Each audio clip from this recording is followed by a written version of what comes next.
Hey, everybody. Glad you're here. We're going to have yet another late night conversation. So let's do it. Let's jump right into it. Spoken of the American century. I say that the century on which we are entering can be and must be the century of the common man. A radical redistribution of economic power. I mean, we know that racism is just a byproduct of capitalism. Everything would be all right if everything was put back in the hands of the people. We need a government that will make sure Americans are taken care of and organize the economy to serve the people, not the profits of a wealthy few. We now have the techniques and the resources to get rid of poverty. We got to start getting out there with the people. Get out of the movement and get to the masses. We need a government of action.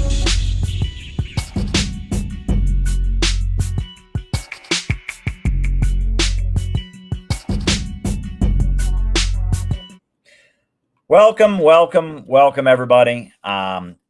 It's always better to stream than not stream. Feeling a little tired tonight. We got the summer heat and the humidity and everything going on, but I figured I'll come on for at least a little bit tonight. There's plenty to talk about, plenty happening in the world, plenty that we do not know, and plenty that is still developing.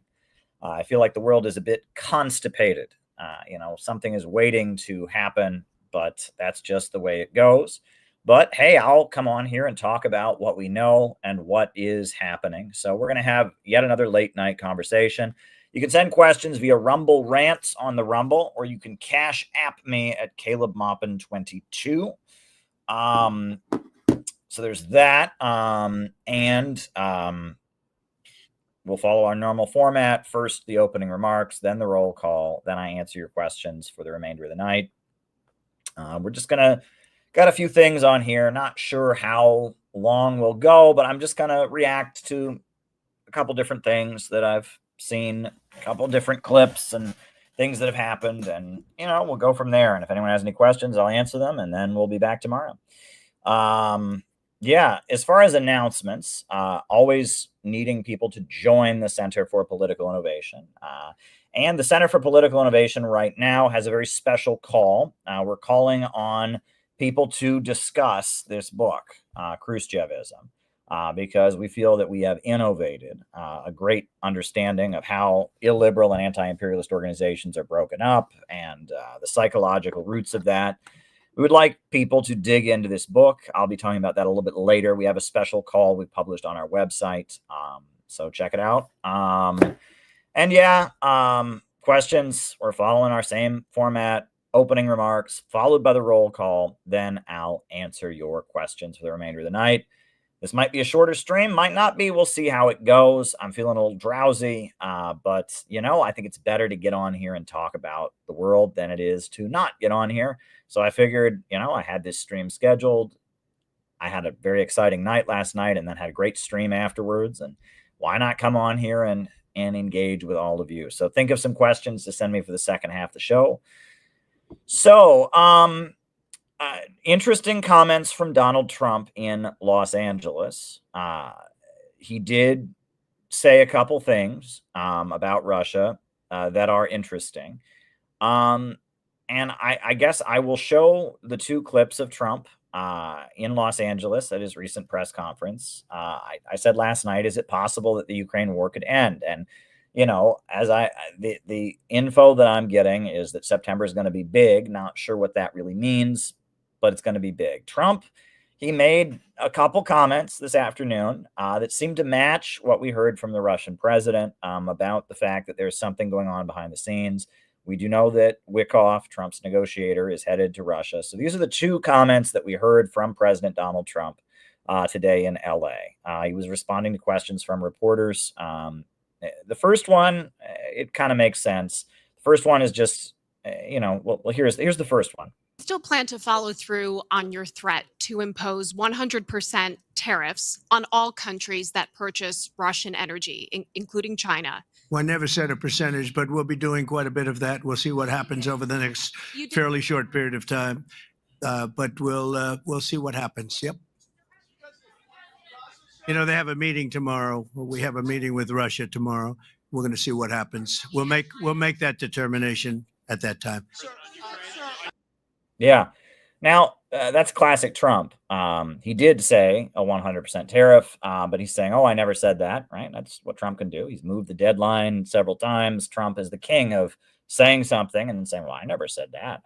So, not surprised there. But it sounds like he's not committed to this, 100% tariff he threatened if countries continue to buy Russian oil. That's what it sounded like.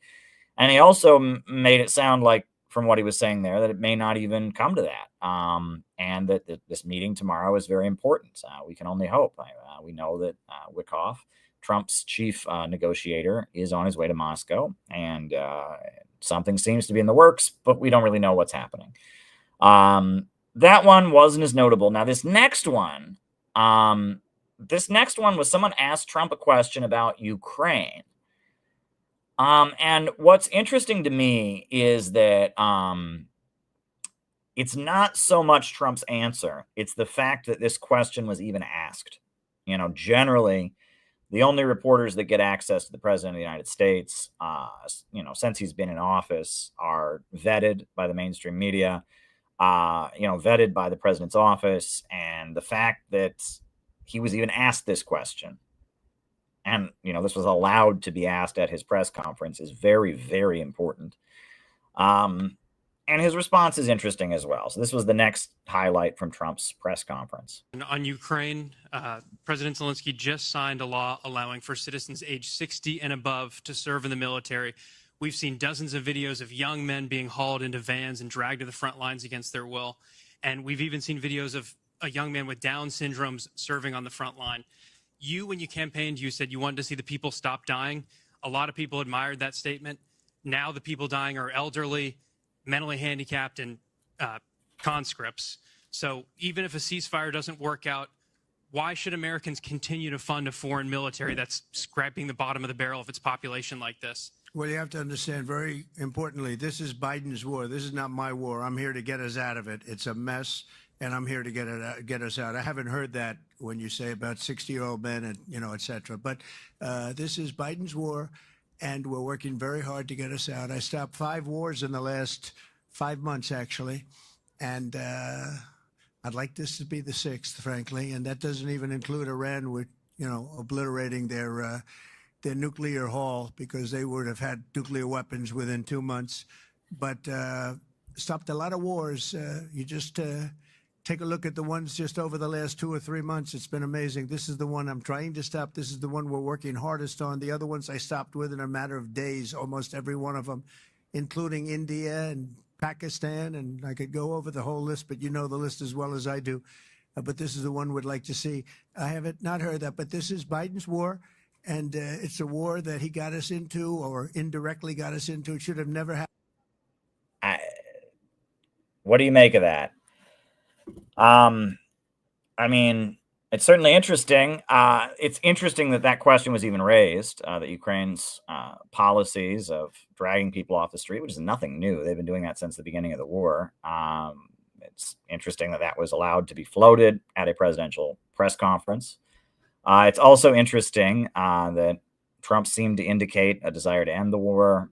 Trump also kept calling it Biden's war, which is his routine thing. The whole thing about him stopping 5 wars, that's an interesting defense, right? I mean, I've seen Trump as escalating against Iran, allowing Israel to keep doing what it wants, bombing Yemen, and then retreating from, any involvement in Yemen.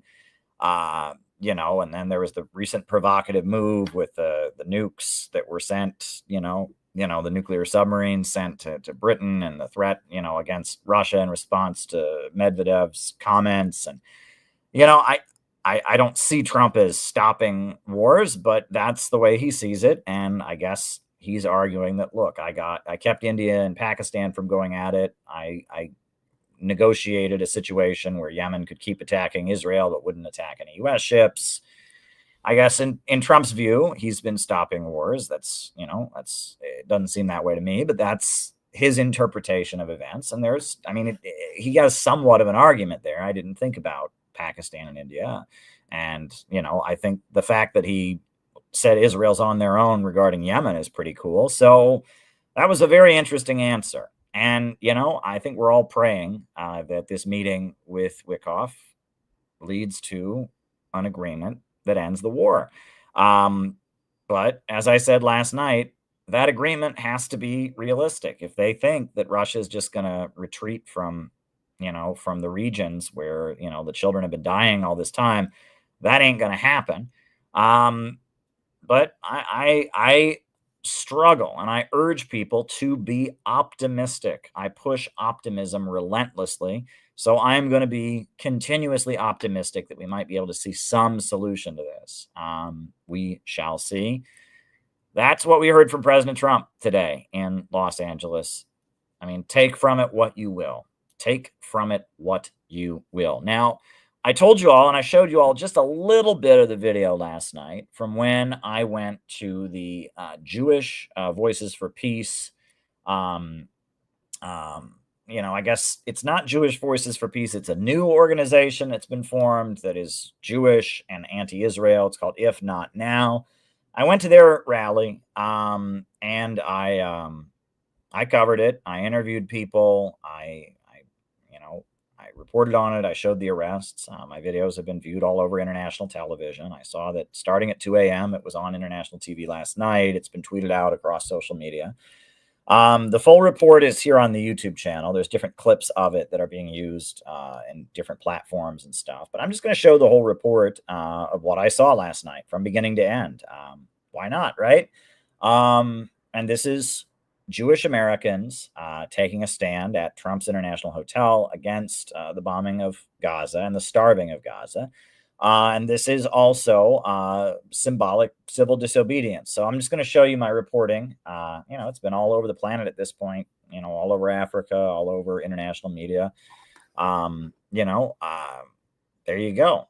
So, I do my reporting, I send it to people, and it gets around. So here we go. We're going to watch the whole report.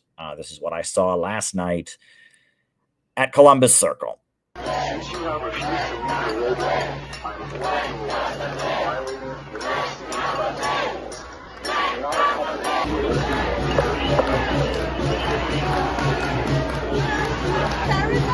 I really need not to go there and see for yourself. You have no job. You guys have no jobs. You're getting paid to do this. And you're occupying the streets. Yes.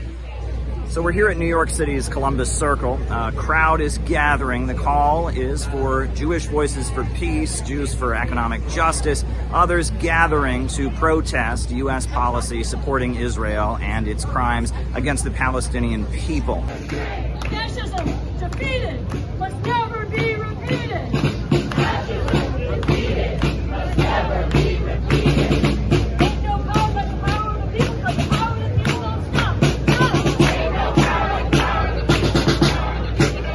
Now, this is the target of the protest, Trump International Hotel here at Columbus Circle. And as you can see, there's already quite a bit of police presence assembled around the hotel as the crowd is growing. The crowd intends to target Trump International Hotel. There's rumors of some kind of planned civil disobedience. So we'll have to see how things go.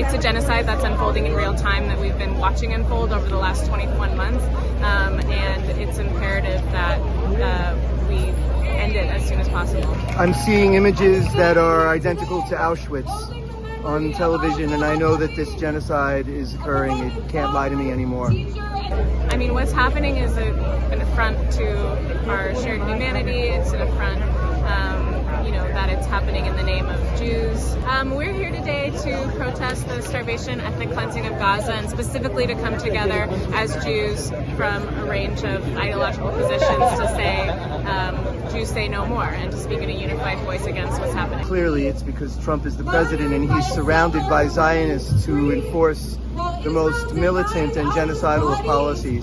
The United States government has considerable leverage that could stop Netanyahu and stop what's happening right now in Gaza. So we're calling on Trump. We're also calling on the rest of our community to join us, to use the considerable power of the United States government to ensure that we're not starving children in Gaza anymore, or adults. He is not doing anything for the American people. This is Israel first. It's billionaires first, but it's not people first. It's not human beings first. It's certainly not children first. Turn off the TV, turn off the mainstream news, go on YouTube, go on TikTok, go find out, go to the sources, look up Ilan Pappé, Norman Finkelstein, Judge Napolitano, and you will start to unravel this. You've been deceived, you've been lied to your whole life. I know it sounds kind of crazy, but it's really true. And Israelis, more than anyone, have actually been deceived. They're actually victims, I think, in the end. They've been raised to be racist, genocidal maniacs, and you know, this was their opportunity to grab more land. That's what this is about. It's about greater Israel. And if you look at the founders of Israel, from Ben Gurion and the original terrorists who actually were terrorists who attacked British ambassadors and blew up hotels, then you'll see that this entire government of Israel is based on terroristic tactics, and yet they call other people terrorists. They are a state, a terror state, and we need to do everything we possibly can to stop them. Boycott, stop letting any money go to there, stop sending weapons, send the US Marines in and force those Israelis into Gaza to clean it up. That's what I say. So we're going to see what happens. There's an army of police here. This is certainly a high security site. We're in Columbus Circle. The protesters are now going to start moving toward the Trump International Hotel. We're here at Columbus Circle at the protest. We're going to see what happens next.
See, the protesters have now approached Trump's International Hotel. They're singing a traditional Jewish song as a statement of protest against the ongoing death in Gaza. There's quite a moment here. There's a line of police in front of Trump's hotel. There's a large crowd. They continue to sing the traditional Hebrew song in protest.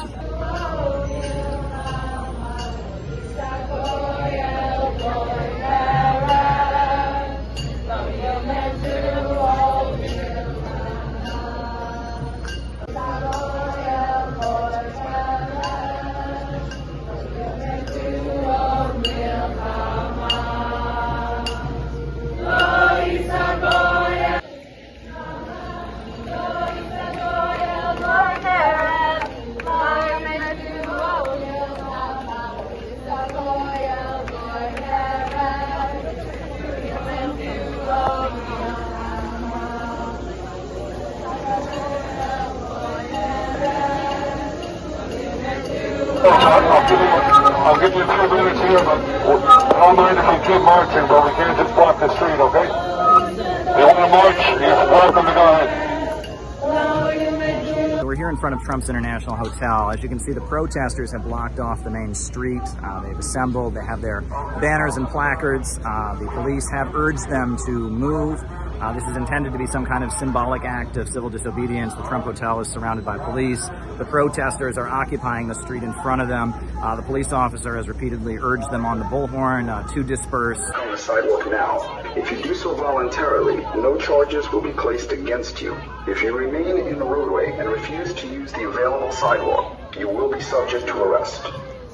This is the New York City Police Department. You are unlawfully walking in the roadway.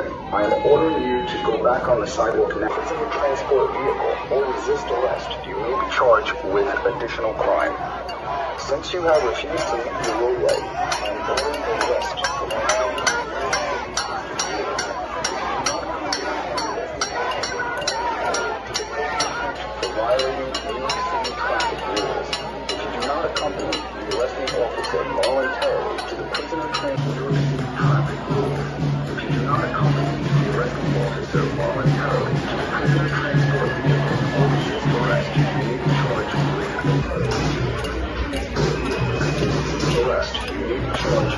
additional crime.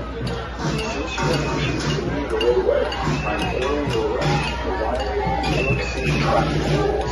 If you do not accompany the arresting officer voluntarily to the prisoner transport vehicle or resist arrest, you may be charged with additional crime. Since you have refused to leave the roadway, I am ordering your arrest for violating New York City traffic rules.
Yeah, so that was my evening yesterday. And then I came right home and did my live stream. That was my night. So, yeah, that full video is up on Twitter.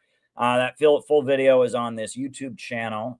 So if you could do me a favor by sending it around, that'd be great. It's made its way around international television.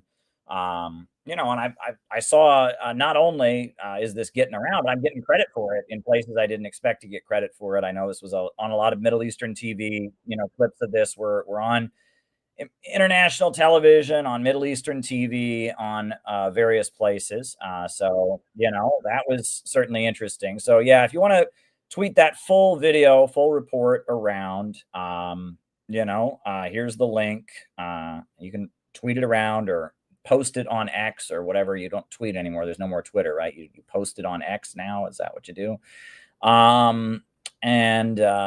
You know, it's also on this YouTube channel. I can put the YouTube link for it as well.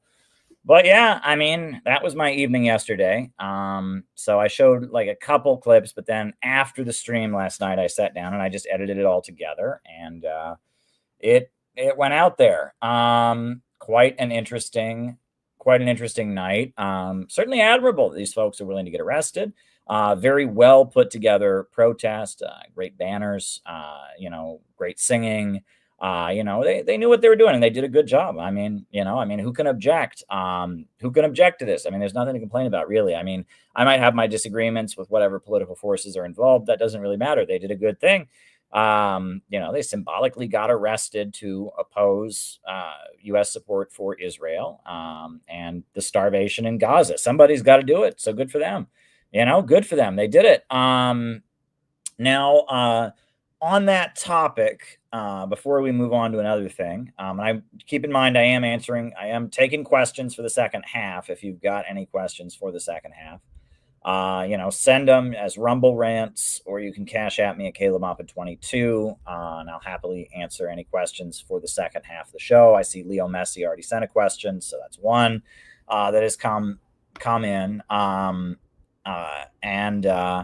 But this is an exchange that happened between Norman Finkelstein and Dr. Cornel West. Dr. Norman Finkelstein and Dr. Cornel West had an interesting exchange recently that has shown up. It's floating across the internet. I respect both of these men. I've been in the same room as both of these men before, and I respect them. Dr. Norman Finkelstein, he was a New York City Maoist. He's a Jewish American, grew up in Brooklyn, New York, and was involved in Maoist communist groups in the 70s. Then he went back to college. And as somebody who has a lot of Holocaust survivors in his family, became a harsh critic of Israel. His notorious book that he wrote is called The Holocaust Industry. And it's about how Israel exploits the deaths in the Holocaust, like his relatives, for political gain. That's Norman Finkelstein. And then Dr. Cornel West, is an African-American writer. He wrote the book Race Matters and Democracy Matters. He's kind of a superstar intellectual of Democratic Socialists of America from the 1980s. And he, has continued, to be kind of a Bernie Sanders supporting Black intellectual, et cetera. And the two of them sat down. And I guess the point in contention was, should IDF soldiers be welcome and treated kindly at Harvard University? And I guess they disagreed. And, I'm going to show the video and I'll stop the video and I'll comment on it. It's an interesting exchange that they had. What I think about it might surprise you, but it might not. But it's certainly interesting to hear the perspectives that they give. This is what they said. So if you look at the public opinion polls in Israel, Israel is probably the most polled place on God's earth. If you look at the public opinion polls, about 1/2 of Israeli Jews believe that the IDF, the Israel Defense Forces, should commit genocide in Gaza. That's not an exaggeration. The question that was put to Israelis was very concrete and succinct. When the IDF enters a city, should it kill every single person in the city? 47% of Israeli Jews said yes to that question. Another question was, do you believe there are any innocents in Gaza? Any innocents? It was asked of Israelis across the board, including non-Jewish Israelis. 62% said there are no innocents in Gaza. If you factor away the non-Jewish respondents, it would come to about 70%. If you turn to Gaza now... Yeah.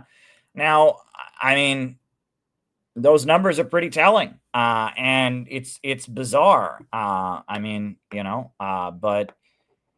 shouldn't be surprising. But at the same time, U.S. mainstream media really does a lot to conceal how bloodthirsty the Israeli population is. A lot of Israelis just want to kill all the Arabs. They just want to kill all the Muslims. They just want to kill all the Arabs. And I used to work at an insurance company in Brooklyn, and I heard it, from their lips, right? And I heard the blatant racism, and I heard so I'm not surprised by that, but many people who consume mainstream media would be, right? The fact that there is such a desire for genocide, such a belief that an entire group of people, the Palestinians, should just be exterminated, men, women, and children. I mean, that doesn't surprise me. That is what is believed, but mainstream media does a very good job of covering that up. Let's continue. Israel, for better or for worse, it has a citizen army. That means that army is representative of Israeli society.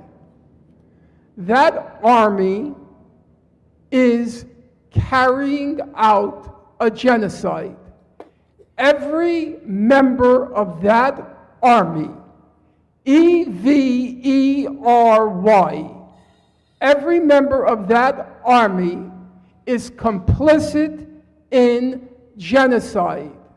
If it's not, as doctors have attested, if it's not targeting the skulls and chests of children, if it's not bombing the hospitals, bombing the schools, bombing any infrastructure in Gaza, the water and sanitation facilities, then they're involved in the systematic, methodical starvation, verging on famine of the people of Gaza.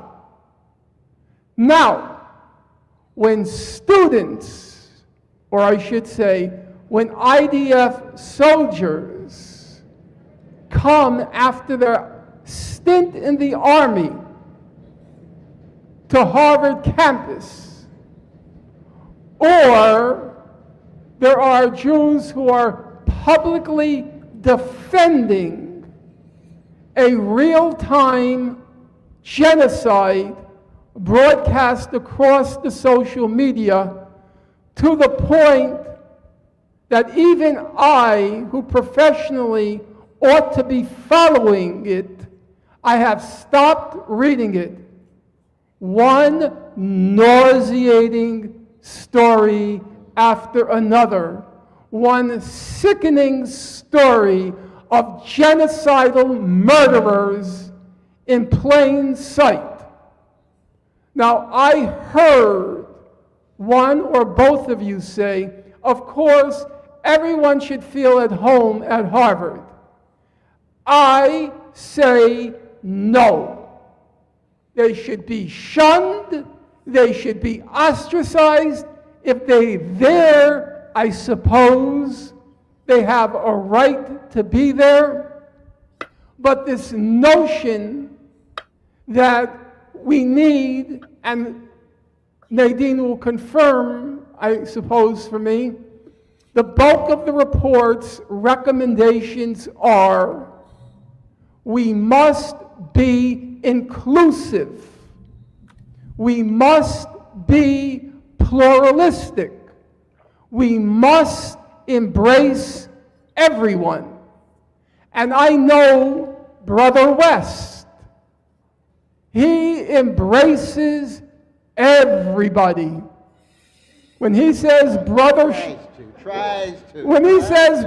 Sharpton, I cringe. But he does it, even though Brother Sharpton has stabbed him many a time in the back. But I say they ought to be shunned. You ought not to be inclusive of child killers. I'm asking you, Cornell, do you feel that those students are obliged to be inclusive of child killers? I'm curious, because I know you're very inclusive. Maybe your tent stretches from here to the other side of the galaxy. Do you believe that they should be inclusive of child killers? Yeah, that's a hell of a way of characterizing it, though, because you see part. See where this goes now. See Dr. West's response. See the interaction. And I'll tell you what I think, and what I think might surprise you. But I'm seeing this from like a third angle, right?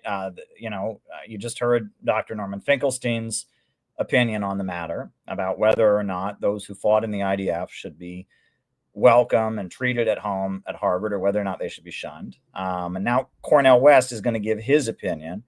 And it gets to be a little bit heated. The two like each other, but it gets a bit heated. And then I'll give you my opinion, which is from a third completely different angle. But here we go. Problem here, brother, is that, I mean, the history of religions, which has been for the most part the history of barbarism in terms of institutional religions, they have specialized in shunning people. And once you begin to shun, then the next step is dehumanization, subjugation, and you're just redoing the same cycle that you yourself were resisting from the very beginning. On the other hand, and here this is where, now see, and he and I, you know, we have such great respect and love for you, brother, but we don't agree on everything. Is that right, though, Ben? We don't agree on everything. Because different strokes for different strokes, not in the superficial sense. Sly Stone just died. That ain't no joke. That was at the dignity of everyday people. You a different kind of brother than I am. I don't have to make you like me. You the kind of brother who have courage, intellect, unbelievable commitment to truth, and believes in shunning. I'm a different kind of brother. Shunning people who are connected with killing babies. I don't believe in shunning as if it were a political principle. It's a visceral reaction. Yes. There's something revolting about being, as Harvard kept writing, to be inclusive of child killers. I find that just an utterly revolting concept. But isn't it? But we just different kind of brothers. Man. We got different kind of temperaments, man. I don't believe in just. Look at it this way. Look at it this way. Would you corrupt? If we shunned every American who supported the extermination of indigenous peoples, there's not a whole lot of folk left in the history of television. If we shunned the majority of Americans who supported the enslavement of black people, the lynching of black people, Jim Crow and Jane Crow, who's left? Well, you got some Mormons, I mean, you got some Quakers and some Mennonites and so forth around. Then you got the secular Jews in Brooklyn who come in with this rich tradition and want to go to the back of the bus on the Jim Crow bus when all the black folk are there and the Goyim is in the front. That's a small group. No, this is a rhetorical evasion. No, it's not. Yes, I'm speaking directly to your question. I'm just not agreeing with you. Would you cavort and carouse? Because these students are complaining. They don't invite us to their parties. That's what they say. They don't invite us to our parties. They don't want us in our groups. They don't want to associate with us. That's microsocial activity. Would you cavort? We know that's not the issue. That's not the crucial issue. The question is, how do you stop the killing of Palestinian children and innocent folks? And how do you become organized and mobilized enough to bring power and pressure to bear? It's not whether they get invited to some party after somebody's Hillel meeting and so forth and so on. No, we're not going to spend time on that. Would you cavort and carouse with a child killer? I'm curious. I don't think that's a trivial question. No. You wouldn't. No. You would shun them, correct? I would do more than shun, brother. I'd probably cuss them out and lose my Holy Ghost and kick their behind in the name of Jesus.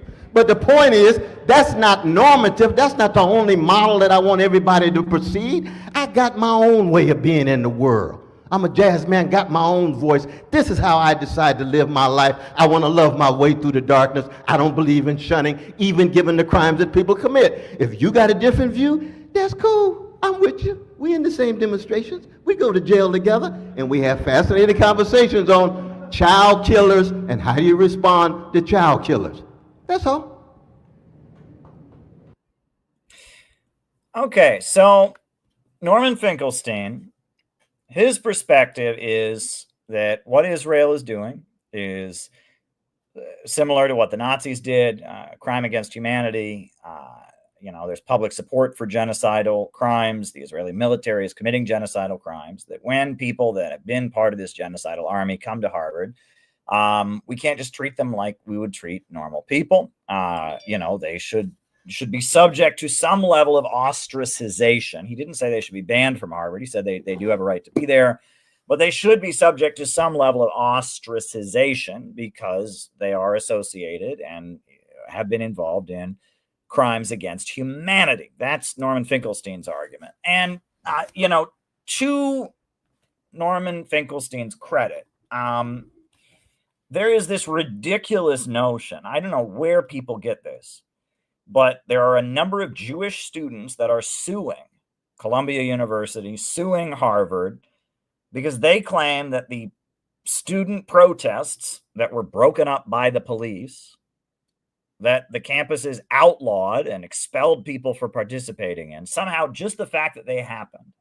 made these Jewish students victims. The fact that there were people on their campus disagreeing with them, and those people on the campus who disagreed with them got arrested and kicked out of school, somehow that makes the Jewish students victims. That's ridiculous, right? And, I don't get it, but, there's certain people, I've seen this my whole life, of people who have the majority opinion. It's always people that have the majority opinion, and they just get so offended by the fact that there is a vocal opposition to their perspective. They think they're victims. And I've seen this my whole life, right? When I was in college, right? I remember at my college was overwhelmingly conservative. Campus Crusade for Christ was one of the biggest organizations. There was a Catholic group. There was a Jewish group called Hillel. They even started a moderate, progressive Christian group at one point. But somebody at my college started the Atheist Humanist Alliance. And there were a number of students at my college who were just deeply offended that existed. And I said, and it's just like they just don't understand that other people are allowed to have their perspective. And I said to them, you have Campus for Crusade for Christ. The Catholics have the Newman Center. The Jews have Hillel. Why can't the atheist students have the Atheist Human Alliance? Well, that's disrespectful of me. They're saying that God isn't real.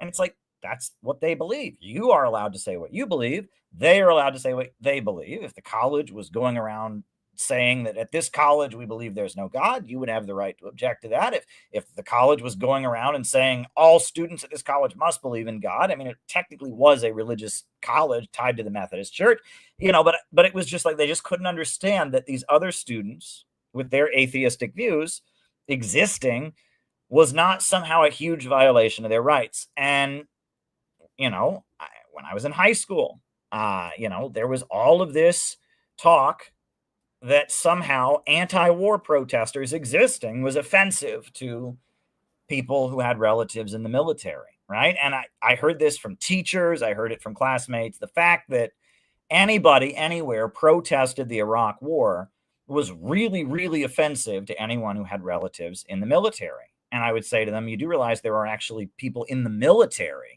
who were opposed to the Iraq War. And they'd say, no, that's not true. That's not true. They are really excited. They love their country. That's why they signed up.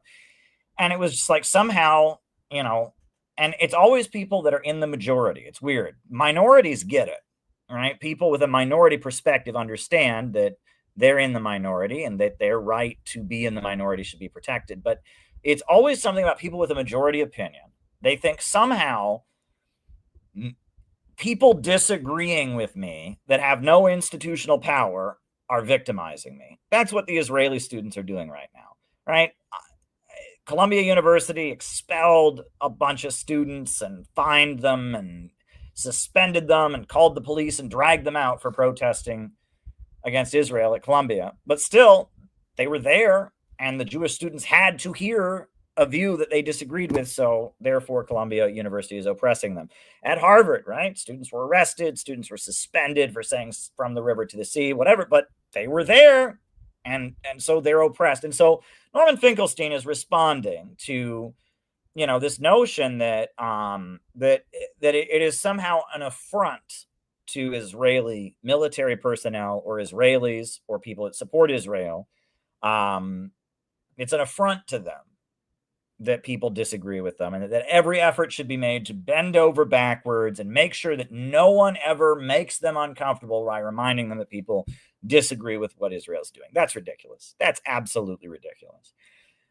And then Dr. Cornel West is responding by saying, okay, and he's and Norman Finkelstein is saying, look, what Israel is doing, crimes against humanity, killing children. Look, people are going to be stigmatized for that. People are going to be viewed as pariahs if they're involved in that. I don't have an issue with that. And he's responding to the other extreme at the Ivy League schools. That's Norman Finkelstein. So then Dr. Cornel West is coming at it from the perspective of a man whose degree is in theology, right? And his background is as a Christian. And he says, look, right, he's going from the example of the life of Jesus Christ, from the teachings of Dr. Martin Luther King Jr., the way he sees it. Saul of Tarsus, who became the great promoter of Christianity, murdered many, many Christians. He was a murderer of Christians, was a guy who went around killing Christians, but then he converted to Christianity, and became a great advocate of the Christian faith and the author of much of the New Testament.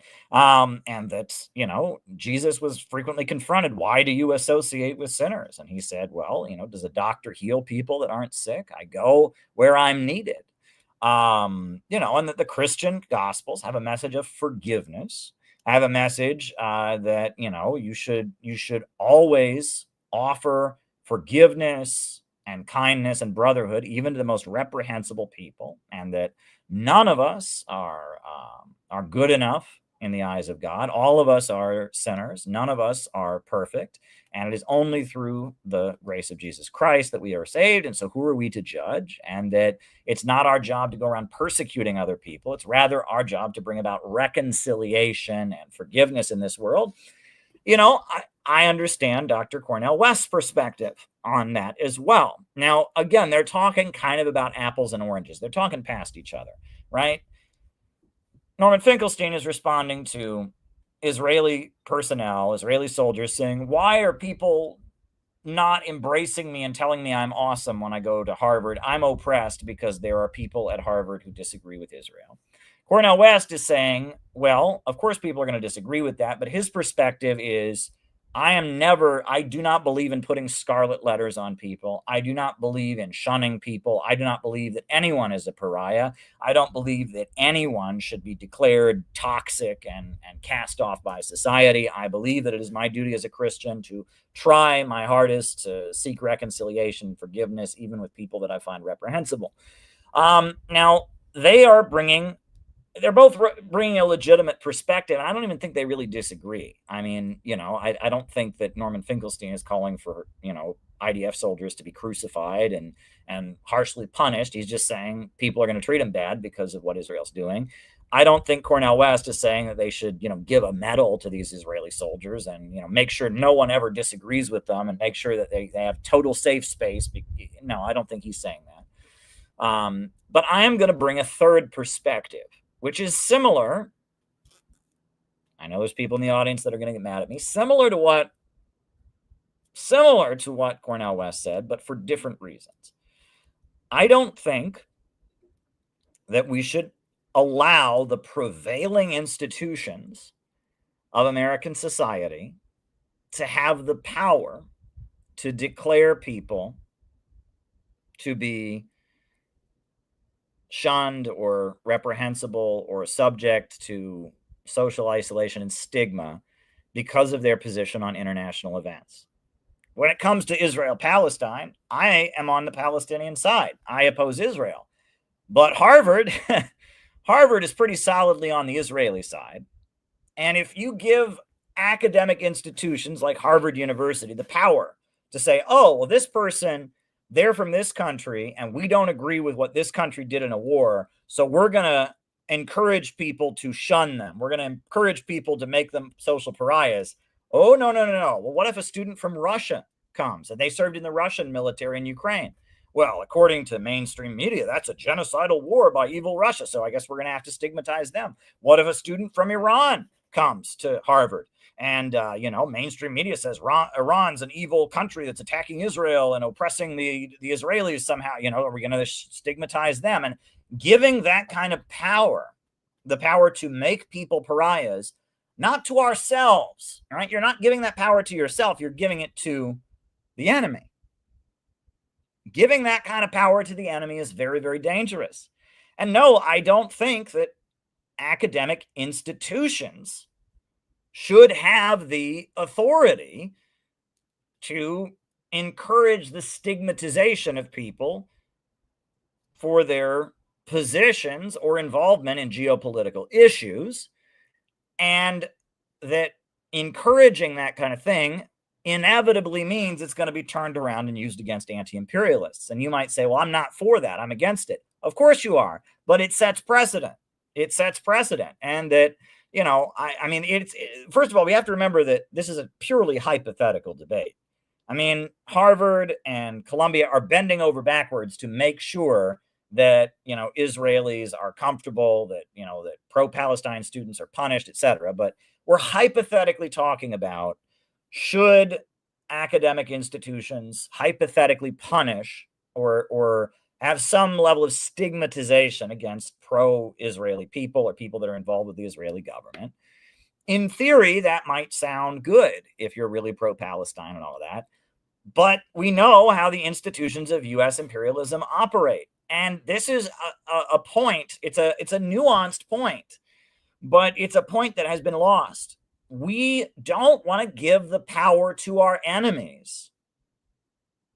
We don't want to give the power to our enemies because we know they'll turn around and use it against us. And like a great example, right?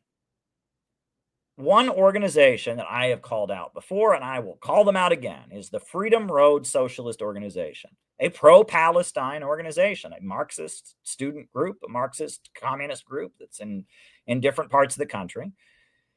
And they have been protesting the fact that their own members have gotten kicked out of their colleges for having pro-Palestine protests. Well, do you know who's to blame for that? They are. Because prior to October 7th, what did Freedom Road Socialist Organization spend about 7 years doing? Going around to colleges and trying to get Republican organizations banned because they're racist. And their website, Fight Back News, is full of cringe articles all about how some club, you know, some Republican club on the campus, they have screenshots. They hacked into the server, and one of them made a transphobic joke. And they were spending all their time and all their resources in Florida and in the South, you know, but they have the screenshots, you know, trying to get Republican organizations banned from the campus, not for what the students did, but for what they believe, arguing that, oh, well, these students, they're transphobic, so they should be banned from the campus. These students are racist. They should be banned from the campus.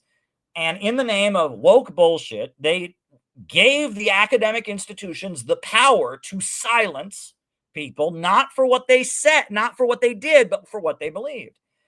And lo and behold, when they were protesting for Palestine, the college said, all right, just like we thought that the Republicans were transphobic and, you know, you had the screenshots, you know, we think your pro-Palestine demonstrations, we think that, you know, that's anti-Semitic.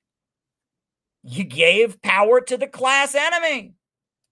That's what happens when you give power to the class enemy. That's why we don't support hate speech laws. We don't support hate speech laws. Why? Because they consider support for anti-imperialist countries, criticism of Israel, opposition to U.S. imperialism, they consider that hate speech. And while, yeah, they might be able to use a hate speech law to shut down somebody we don't like, this is our enemy we're talking about. They're going to use it to shut down us. This used to be common sense. Common sense. That you never, you know, if, you know, I mean, people that are involved in labor union struggles, right? You know, if you're involved in a labor union, right, and, you know, they want to write into the contract, we have the right to fire somebody because of their political views. Any labor union in the country is going to fight against that because they know that's going to be used to shut down pro-labor, pro-activist people. And somebody might say, well, no, the boss says this will only be used against Ku Klux Klan members. This will only be used against pedophiles or whatever. Doesn't work that way, right? If you give the enemy the ability to ban people for what they believe, not what they do, but what they believe, you're putting yourself wide open to attack. And that is something that the woke left has completely forgotten. It's completely forgotten. And that, if I was in the room, I would have said, I understand Cornel West's perspective as a Christian. I understand Norman Finkelstein's perspective as somebody who's just so outraged by what Israel's doing. But I have my third perspective, and I'm saying, I have been subjected, and I'll just say this, and Noah commented in the chat, I've been subjected to shunning, right? I went to support the students at New School University who were on strike. They occupied the cafeteria to support the workers' union. And I went there to support them. This was in 2018, I think. And I went there to support them. And I was taken aside. People don't feel safe with you here. Why? Well, we read on the internet that you're a Richard Spencer supporter. I'm not a Richard Spencer supporter. I'm not a white nationalist. Well, yeah, but we also heard that you believe in working with Russian neo-Nazis. And they just kept saying things that were not true, but they just didn't feel safe with me being there. Me being there in the room with other adults, other legal adults, being in the room in this public space was just so triggering. I had to leave because the internet said I'm bad. And that's not the only time. Generally, whenever I go into any socialist or leftist space, as somebody who's made more sacrifices and done more for what socialists and communists supposedly believe than anybody, I'm generally risking being removed. Right? Because the internet has said I'm a bad person. And I know what that's like. And, if the internet was fair and if we lived in a world where it would only be actual genocidal murderers who are subjected to that, fine. We don't live in that world, right? We live in a world where, Russia bad. We live in a world where, people that support North Korea are actually the same as Nazis. Yeah, I saw it. I got the screenshots. I saw it on Twitter. We live in a world run by fucking idiots, right? Fucking idiots like Freedom Road Socialist Organization that were going around getting Republican groups banned. Turns out Republican groups are more sympathetic to Russia and Ukraine than Democrats are. But somehow that was the heroic thing for this communist group to do, is get Republican groups banned from the college campuses, and giving Harvard University the authority to ban people on the basis of we don't agree with you geopolitically, or we interpret you as a bad person based on our understanding of international events. You can't do that. No, you can't do that. And so I don't agree with Norman Finkelstein. I don't agree with Cornel West. I have my third perspective, and that I would never give the enemy, which is U.S. imperialism, I would never give them, their institutions, their military, their government, would never give them the authority to subjugate people to stigmatization for their beliefs. I would just never do that. And this is something that wokeism, this is the difference between wokeism and regular old-fashioned leftism. Old-fashioned leftists used to understand this, right? In 2010, that very same organization, the Freedom Road Socialist Organization, they all had their homes raided by the FBI. And I was a member of the Workers' World Party. And the next day after they were raided, we had a protest in Cleveland at the Justice Center. And you know who showed up? A bunch of old people. A bunch of old senior citizen Communist Party members showed up because they remembered what it was like when the FBI came to their homes and when the FBI came to their jobs. And you know who else showed up? Members of the new Black Panther Party, because some of them had been in the old Black Panther Party. A guy named Abdul Kahar, who had been a leader of the original Black Panther Party. And he remembered what it was like when the FBI raided their offices. And we were there. We were in the Workers' World Party, and he was in the Black Panther Party. And these were old folks that had been in the Communist Party and the committees of correspondence. We were all out there saying, hands off Freedom Road Socialist Organization, because that's wrong. The FBI shouldn't be raiding them and calling them terrorists because of their views on Palestine. And all of us rallied to support them because we knew that the FBI is not a friend of the international working class. The FBI is not a friend of people that are fighting for justice. And if they raid Freedom Road, they'll come for us the next day. And it was our duty to stand with them. And that was our principle. And to their credit, Freedom Road did support the Uhuru movement. To their credit, they did support Uhuru. I did see Joe Eisbacher and some other Freedom Road people at the rallies to support the Uhuru movement. So I'll give them credit for that. However, unlike in 2010 was before woke, before Occupy Wall Street, before wokeism. But when Uhuru got raided by the FBI 3 years ago, nobody did anything. Nobody did anything. Tucker Carlson did more to support them than any communist group did. I mean, it was absolutely shameful, absolutely shameful. And the reason was the internet said they're bad. Well, the internet said they're bad. And, you know, and these young woke kids, they don't understand that the college represents the class enemy. The college isn't this great institution that can be used to force a social justice agenda. And they want the college to ban Republicans for being racist. They want the college to ban Christians for being homophobic. They want, you know, the media to not allow perspectives, you know, that are critical of U.S. foreign policy, because Russia bad, Russia evil, China bad, China evil. They want people who disagree with the mainstream to be smeared and canceled and labeled, and that's why woke people are toxic. Woke people are not against the establishment; they are for the establishment. They agree with U.S. foreign policy narratives. They are helping the ultra rich impose a degrowth narrative onto society, and they might invoke communism as they do it. They might invoke anti-racism, feminism, whatever the fuck they want to invoke. I don't, you know, and it changes every day, right? It just whatever the Twitter or social media flashed in their face, blue sky or whatever. It doesn't matter, right? It's all bullshit, right? It's cultivated resentment coming from the establishment. They are the foot soldiers of the establishment. There's a big difference, you know. I can be critical of the new left of the 1960s, but in the 1960s, college students who didn't support the Vietnam War went out and protested, and their professors said, "That's un-American. You're betraying the country." And their universities kicked them out and expelled them for their protesting. And the police beat them up and arrested them for their protesting. And nowadays, if you go to Harvard or Yale or Columbia and all of that, it is your duty to oppose Republicans, and you get an A+, and you get extra credit for saying Republicans are bad people. Republicans are racist and sexist, and they are Nazis just like Putin. Very good, little Johnny. That's another A+ for you. That's another star. It's not rebellion. They're just little enforcers of the status quo.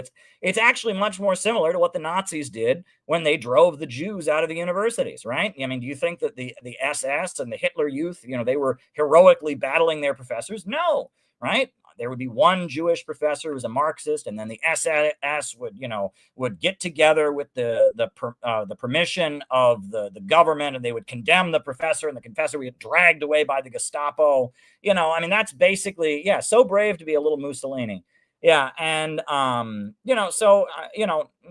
we're living in a really weird, different time. But the difference between the left, the old left, and woke is woke are just enforcers of the institutions. The institutions have beefed up their social justice narrative, their social justice, perspective. And because of that, woke people have, woke people have no objection to these institutions. U.S. imperialism is good as long as it has rainbow flags. U.S. imperialism is good, as long as it says Black Lives Matter, and these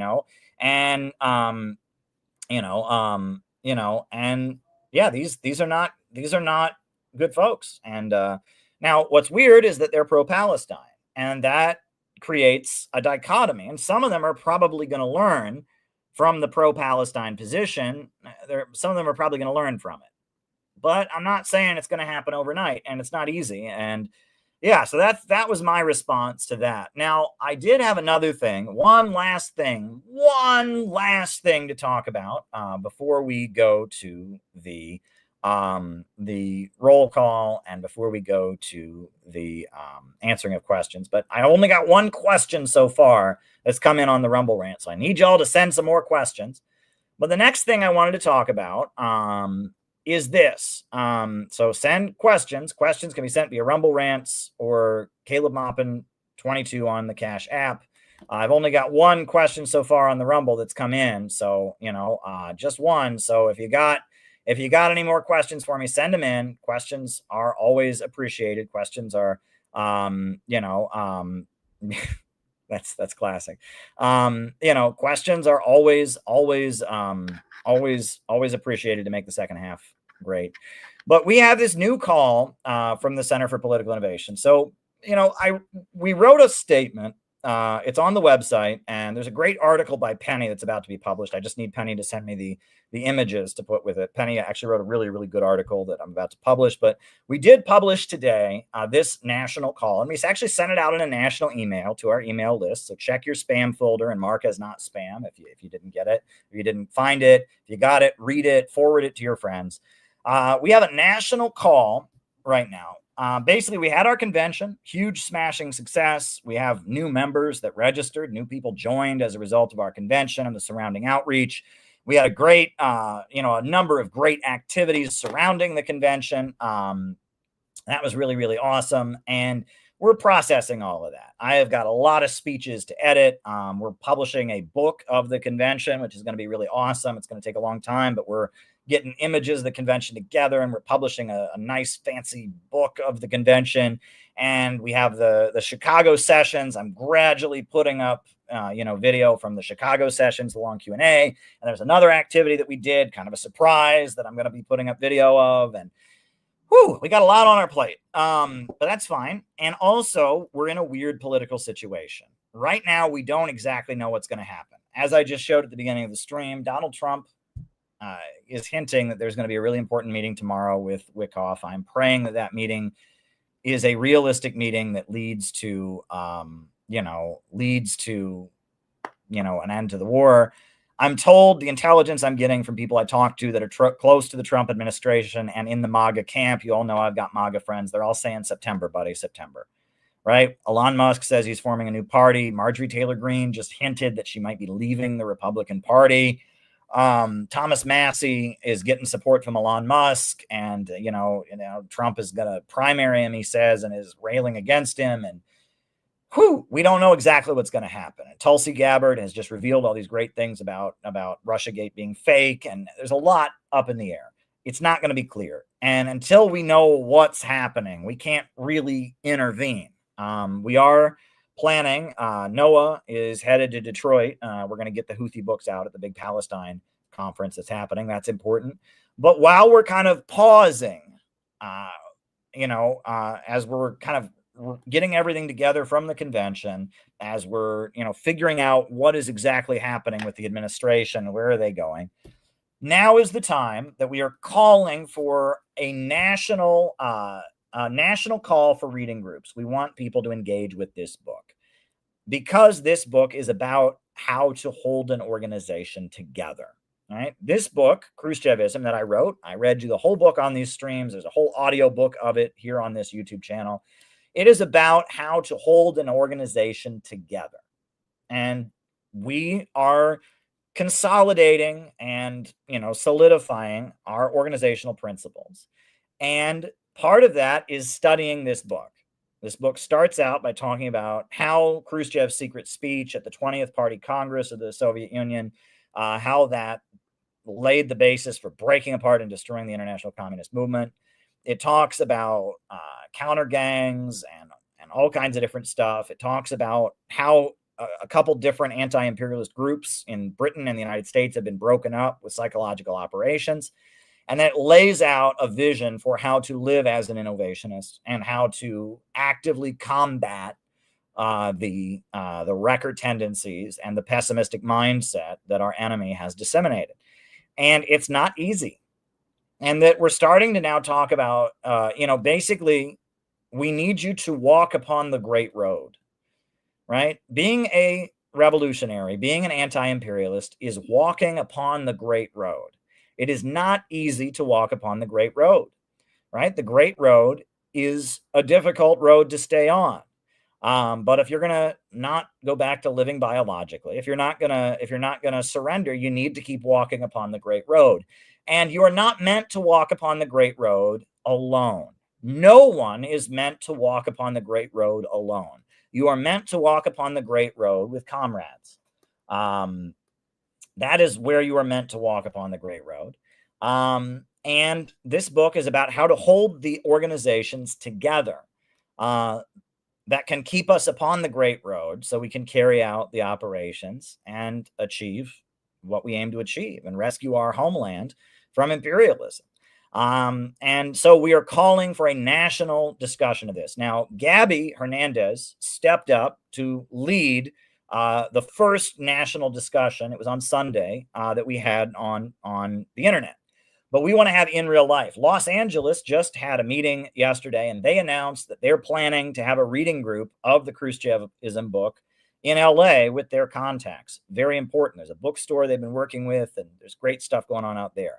In Minneapolis, Penny and her contacts, including somebody whose parents were part of this. Parents were in the Communist Party when the Khrushchev revelations came out. They're going to have a reading group in Minneapolis. There's going to be a reading group in Chicago, and we need there to be reading groups of this Khrushchevism book, not because it's so great and it's just a great work of literature. I mean, if I do say so myself, but no, this is about building an organization. This book serves an organizational purpose. It is about solidifying an organization and combating against the methods of psychological warfare that destroy organizations.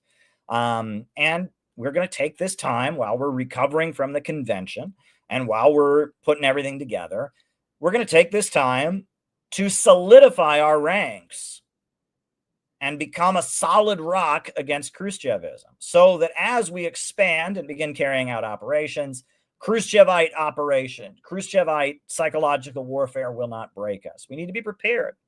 So if you would like to form a reading group, we have an email address. We'd certainly love to hear about it. If you'd like to get involved in a reading group of the Khrushchevism book, we can connect you. I encourage you to go buy the book on Amazon. It's for sale. I encourage you to go listen to the audiobook, which is free. But we need this book to be everywhere. We need to popularize the concepts of this book with everyone who is serious about anti-imperialism. Everyone who is serious about anti-imperialism needs to understand this book, right? I mean, the fact that there are actually people who call themselves pro-Russia, who call themselves anti-imperialists and didn't do anything for Uhuru, and called it cringe when CPI dared support Uhuru. That is because of Khrushchevism. It's because they don't understand the concepts of this book, right? They're motivated by their desire to get likes and shares on social media. They're motivated by their own petty jealousies. And I kid you not, there are organizations and people that did nothing to support Uhuru that then, said, well, CPI is just about Caleb's ego. It's funny because we supported Uhuru, which had nothing to do with my ego, and you all didn't, So whose organization is just about people's ego? We supported Uhuru, you didn't.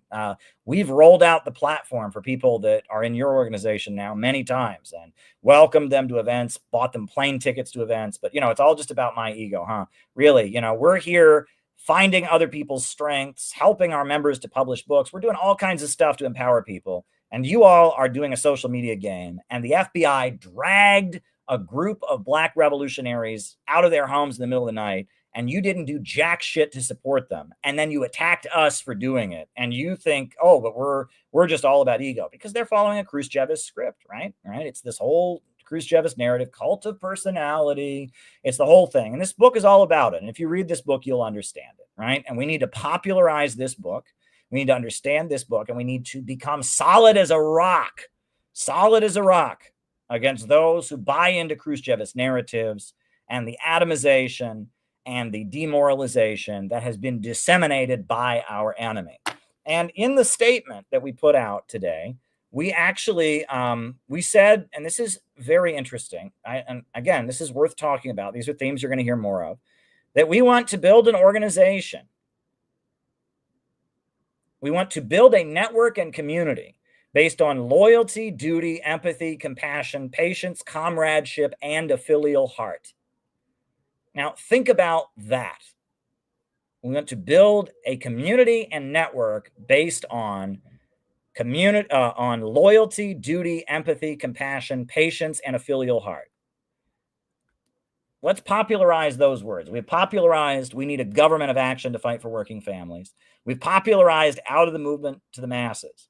But this is a very specific formulation. Build a network and community based on loyalty, duty, empathy, compassion, patience, comradeship, and a filial heart. That's a lot. That's a mouthful. But think about what every one of those words means. Loyalty, duty, empathy, compassion, patience, comradeship, and a filial heart. Loyalty, duty, empathy, compassion, patience, comradeship, and a filial heart. Loyalty, duty, empathy, compassion, patience, comradeship, and a filial heart. Loyalty, duty, empathy, compassion, patience, comradeship, and a filial heart. Loyalty, duty, empathy, compassion, patience, comradeship, and a filial heart. Think about those words. Think about those words. I think they have meaning. Sometimes I come on here and I talk for hours and hours and tell all kinds of stories, but sometimes I come up with very concise sentences that are good to get out there. So think about loyalty, duty, empathy, compassion, patience, comradeship, and a filial heart. Think about those words. And I hope that I can talk more about those words in future streams. But anyway, because of the call that we've put out about the Khrushchevism book, because of that, I thought that it would be kind of neat to play 3 communist songs that I like that are about this, more or less. First one's a Russian song. Second one is a Chinese song. And the third one is a Canadian song. So the first one is called Our Locomotive. And I'm going to play it. And it'll have the Russian lyrics, but it'll have the English translation on the screen. It's a Bolshevik song from the Russian Revolution. Nosh Paravos, Our Locomotive, about how we're on a train together. It's a revolutionary song about collective effort to build up our country, Our Locomotive. So we're first going to hear the Bolshevik song, Our Locomotive.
Yeah.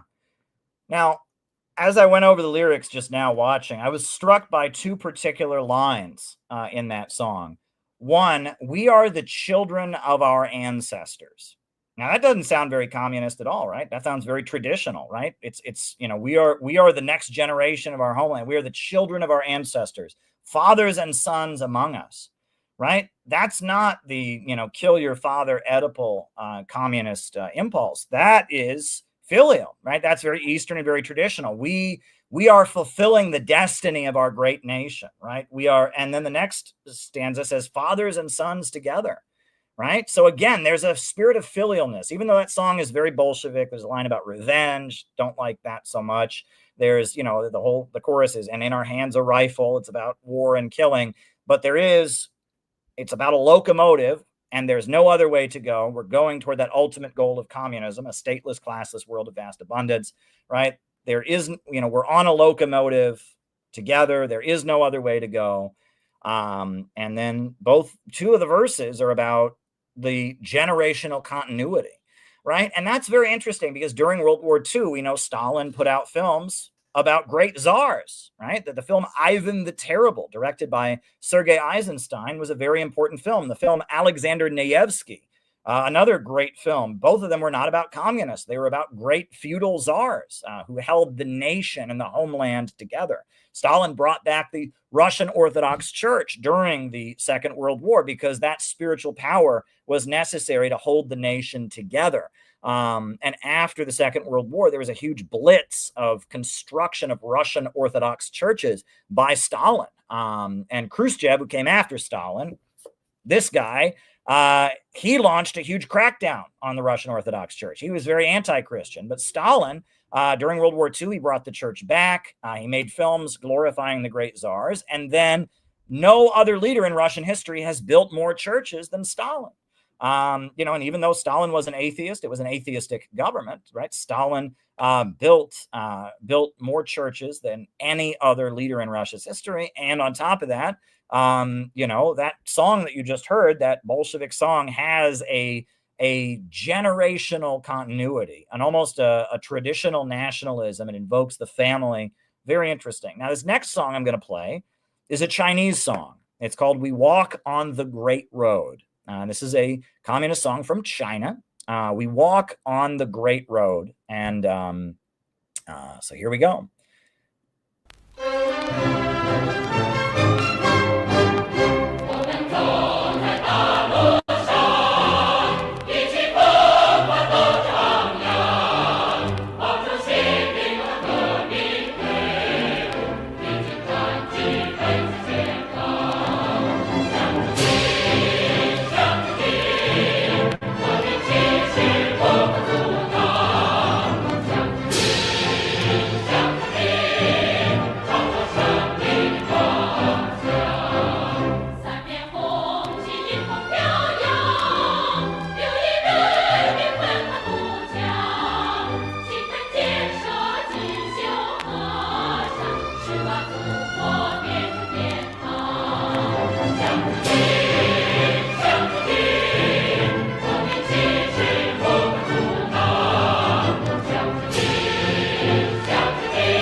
That is just an amazing song. And as I was reading the English language lyrics, the first thing that struck me is it's we walk on a great road, not I walk on a great road, not I am so cool, I am just the coolest communist on the internet. Look at what an amazing communist I am. I got my communist hat and my communist shoes and I'm just super communist. No, we walk on the great road, right? Again, the great road is not something that you can walk alone, and it's all about what we can do together. It is a collective journey, and it talks about the momentum of the revolution is unstoppable, meaning that it is huge. It is the force of 600 million people in motion together. That is the momentum, right? Now, the line that I liked in that song in particular, there's a line, vowing to make a paradise out of our homeland, right? So there's a real sense of patriotism there, loyalty to the country, vowing to make a paradise out of our homeland. Wow. And the next verse after that, it says, we have friends all over the world and that our songs are sung far and wide. So with their example, with their loyalty to their nation, with their patriotism, they're inspiring the world. There's no contradiction between being a super patriotic Chinese person and being an internationalist who loves all humanity. You can love your homeland and all humanity. It's not a contradiction, right? We're all constantly told that you can't be patriotic, you have to be an internationalist, or you can't be an internationalist because then you're unpatriotic. Well, no, you have to be both. You have to be both. I thought that came across. That's a great song. We Walk on the Great Road. And I would like all of you to walk on the Great Road with us. Now, this last song is a communist song from Canada. It's from one of the anti-revisionist communist groups in Canada. And the song is about the importance of the revolutionary organization. And this will be the last song that I play. I'll react to it a little bit, then we'll do our roll call. So here we go.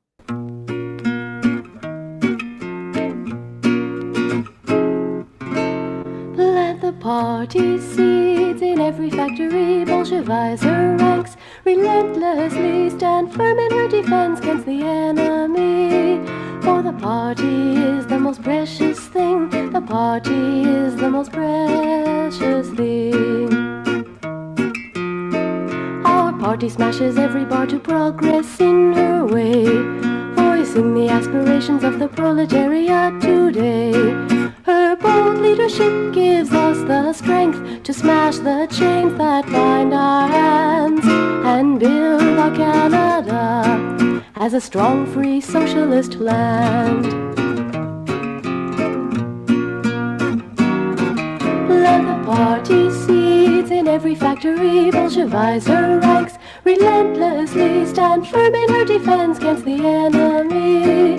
For the party is the most precious thing, the party is the most precious thing. She courageously exposes all who serve the enemy, casting out the refuse of their backward philosophy. When our party speaks, it's with the voice of Marxism, Leninism in command, the unyielding voice of science. She is a rock among the shifting sands. Plant the party seeds in every factory, Bolshevize her ranks, relentlessly stand firm in her defense against the enemy. For the party is the most precious thing, the party is the most precious thing. The cowards and deserters left behind by our advance, the traitors screaming frenzied curses from a safe distance. Our party's progress blocks their way, they have to run to save their skins, or fire will consume them and throw their ashes to the winds. Plant the party seeds in every factory, Bolshevize her ranks, relentlessly stand firm in her defense against the enemy. For the party is the most precious thing, the party is the most precious thing. The workers and oppressed battle hard in self-defense. The party leads their struggles toward the mighty class offense, to wrest the power from the exploiter's hand and seize the reins of our destiny. This is Canada's contribution to liberate humanity. Plant the party seeds in every factory, Bolshevize her ranks, relentlessly stand firm in her defense against the enemy. For the party is the most precious thing, the party is the most precious thing. Plant the party seeds in every factory, Bolshevize her ranks, relentlessly stand firm in her defense against the enemy. For the party is the most precious thing, the party is the most precious thing. Now, what do I take from that Canadian song? Well, there's two lines that stood out to me. One of them is in the chorus, stand firm in her defense against the enemy. And the point is that defending the organization itself is virtuous, not defending any individual, not even defending the actions, because sometimes organizations go the wrong way. They make errors, right? And that a serious revolutionary organization can sum up and say, look, we made a mistake during this period. We've summed up our activities. We think we made a tactical error, right? But rather defending the organization, right? Because it is a necessity, not the ego of any individual, not the actions, not even the political line, but the structure of the organization itself is important, right? And that is what a lot of folks are missing. They make it about individuals. They make it about contests and all of that. No, it's about the structure of the group. The group must hold together. The group must hold together, and it must withstand, right? And that you can't carry out operations with one person, right? You need an organization. So stand firm in her defense against the enemy, because the party is the most precious thing, right? Loyalty to the project itself, not to any tactic the project takes on, not to any individual, not to personal squabbles, but to the structure itself. Understanding why the structure of the organization is essential, that we've got to hold the structure together. We've got to hold the structure together, and it's very, very important. The next line that I thought was important was they said, Canada's contribution to liberate humanity. So again, there's a huge amount of patriotism in that song, love for Canada, but also loving all humanity, right? And so the Center for Political Innovation, right? We're not a party, we're an organization. But number one, we are a precious organization. If it wasn't for us, a book exposing Kamala Harris would never have been published. If it wasn't for us, the USA wouldn't have participated at the World Youth Festival. No one would have gotten up and raised the Uhuru case with the Russian president. If it wasn't for us, there wouldn't have been press conferences about the Uhuru movement at the United Nations. I wouldn't have raised it in press conferences. We wouldn't have had a press conference at the event. If it wasn't for our organization, the image of Trump and Kim Jong-un shaking hands wouldn't have been all over Manhattan during the election cycle. If it wasn't for us, the image of Trump and Kim Jong-un shaking hands and thousands of pamphlets about how this is a new day for America and we need peace beyond imperialism wouldn't have been distributed in Washington, D.C. If it wasn't for us, over 1,000 books about the Houthis and who they are and what they stand for wouldn't have been distributed all over this country, educating people about the mass movement. If it wasn't for us, if it wasn't for our organization, there would be so much less anti-imperialism in this country. And we have had a huge, huge dramatic impact. Go to the About Us page. Go to the About Us page, on CPI, on our website, cpiusa.org/about, and just read the timeline of everything that we have done. We have made a huge contribution because we have an organization. Because we have an organization, and we're not going to give that up. We're not going to give that up. I mean, you just look at like thing after thing, monitoring the Nicaraguan elections, Unite Against the Imperialists, the conference that happened right after the raid on Uhuru. Who would have done a reception for Scott Ritter after the Rage Against the War Machine protest that he was banned from? Who would have put together a reception where Scott Ritter could get a hero's welcome in Washington, D.C. after being pushed out of the march by cowardly forces? Who would have done it? We did. We had to do it, right? Who would have confronted Tsai Ing-wen on the streets? That was with comrades. There were 5 of us out there that day. 2 huge banners, a bullhorn. We confronted Tsai Ing-wen on the streets of New York City. Who would have done it? No one would have done it, right? You can just go down the line, the national days of action that we've done for Yemen, observing the Russian elections, all the workshops we've done, educating people about anti-imperialism, how we distributed booklets in bulk at the Libertarian Party's convention, the Korea peace work that we've done, the days of action supporting Ibrahim Traore on the streets of New York City. I mean, you go down the line. There are so many things that we have done organizationally that would not have been possible with just individuals, right? Maybe some of the things you can say, well, somebody could have done that on their own, but the bulk of the things, that we have done would be impossible without our organization. They would have been impossible without our organization. And we carried them out.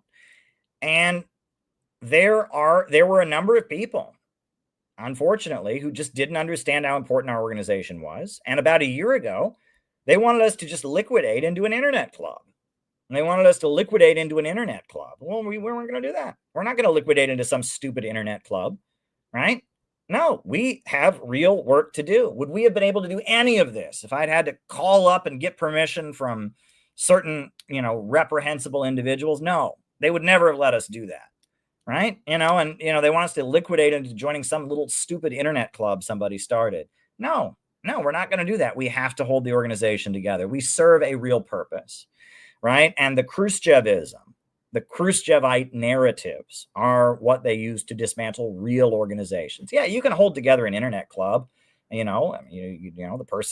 person's private life is concealed. They never take the risk of real relationships. No one ever gets to know anything. They don't actually really do anything. Okay, that's fine. But, forming a real organization is difficult, and people get asked to do things that they don't always want to do. And you have to compromise, and you have to, share the spotlight, and you have to boost other people, and you have to have relationships with other groups, and you have to, building a real organization is real work. You get your hands dirty. And Khrushchevism is what comes in to demoralize and atomize and break apart real organizations. It's not a threat to stupid internet clubs. It's not, right? You can form a stupid internet club and withstand Khrushchevism. But if you're doing real work and putting on real events, taking real risks, representing anti-imperialism, doing real outreach, you're going to get targeted with Khrushchevite psychological warfare. You have to be prepared for it. I want you all to walk upon the great road, even though the great road is not for everybody, right? Straight is the gate and narrow is the way, said Jesus Christ. And the great road is very difficult to stay on, and it's not for everybody. But I would like, as many of you watching right now, to walk upon the great road with me. And I would like to walk there with you. But if you're going to do it, you have to be prepared. You need your psychological body armor. You need your mind armor. You got body armor to protect your body. You need mind armor. That's what this book is. This book is mind armor to keep yourself on the revolutionary road, to build up the shield that will protect you from the smears and demoralizations and negativity of the enemy, from the jealousy, etc. This is mind armor against the psychological warfare that comes from our enemy, right? This book is about how to be like the people who wrote those songs, how to walk upon the great road, how to be the children of your ancestors, fathers and sons together. We are the children of our ancestors, vowing to make a paradise out of our homeland, friends all over the world, stand firm in her defense against the enemy, make our contribution to the liberation of all mankind. This book is a piece of technology. This is psychological technology intended to keep you on the great road. And that's why we are having a mass call for people to engage with this book, to understand its content, to discuss in great multitudes. Anyone who's a friend of CPI, anyone who knows about CPI, anyone who's been to our workshops, we need to sit down with them and get them to engage with this. Because as our operations carry out, as our operations continue, we're going to be targeted, right? I mean, we've been targeted before many times. I'm personally on the Ukraine kill list. We've been denounced from every way possible. We've been smeared. And as we carry out the operations, we will have to carry out soon. We are going to be hit in the same way, and they're going to deploy the same psychological tactics against us. We need to be solid as a rock against them. We need to build a network and community based on loyalty, duty, empathy, compassion, patience, comradeship, and a filial heart. That's what we need to do. And so you need to be prepared. You need to be solid as a rock, and you need to be on guard against Khrushchevism. Mark your calendar for January 11th. There's going to be a reception on January 11th. It looks like, not confirmed 100% yet, but looks like the next big thing we do is going to be on January 11th. So mark your calendar for that. It won't be a public event, but it'll be, an event one can register for. Members of the public can come. They just have to register ahead of time. It won't be, listed publicly where it is, but we're going to have an event on January 11th. A lot is expected to happen in September, and a lot will be much more clear in September. But for now, we are solidifying our ranks as an organization, and we are marching forward. So, join the Center for Political Innovation if you are ready to walk upon the great road. We want you to walk upon the great road, and the great road is not meant to be walked alone. It is a road that you walk with comrades. So walk upon the great road with us. Dare to struggle and dare to win. All right, names and locations. I will call you all out as I see you. Names and locations. Who is with us tonight? Gabby is with us, and CPI is moving forward. Mark Jones in Utica, New York. Philippi, Brooklyn in the house. Large print version of the Khrushchevism book I can share with elderly and vision impaired in the neighborhood. That is a great suggestion. I've never done a large print book before. That's a good idea. Alex in Brazil. Gabby. Hey, Gabby, says David Fox. Anoan says, Owen, catchy communist songs of Canada. Well, there you go. Bendigo, Australia. David Fox. Names and locations. Chad in Lake Oswego, Oregon. Jacob in Wisconsin. Luca in Singapore. Jenny in Cincinnati. Names and locations. Ocala, Florida. Wow, that's a first. Anon in Portland. Diana in Florida. Dan in LA. Patrick in Maine. Denver in Minnesota. Right? Names and locations. John in Maspeth, New York. Welcome, John. Good to have you. Names and locations. Anway in India. Good to have you with us. Names and locations. Who is with us tonight? Names Anon in unknown. All right. Well, there you go. Jane in New Zealand. Welcome. Good to have you, Jane. All right. Names and locations. Who is with us tonight? Names and locations. Calling you out as I see you. Who is with us? Names and locations. Kew Gardens, New York. Checkpoint Charlie. He came on.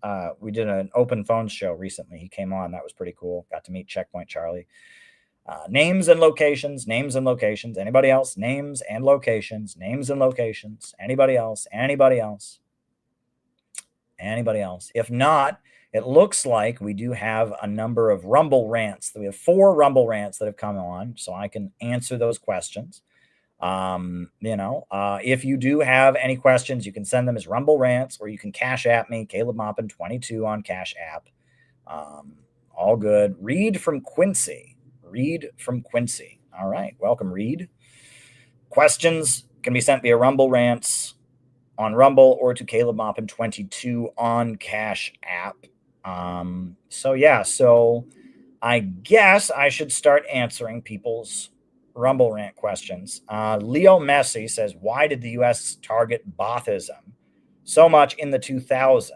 Also, what was the Iran-Iraq war and the European right liking Saddam Hussein and Milosevic? Okay, well, there's a couple things there.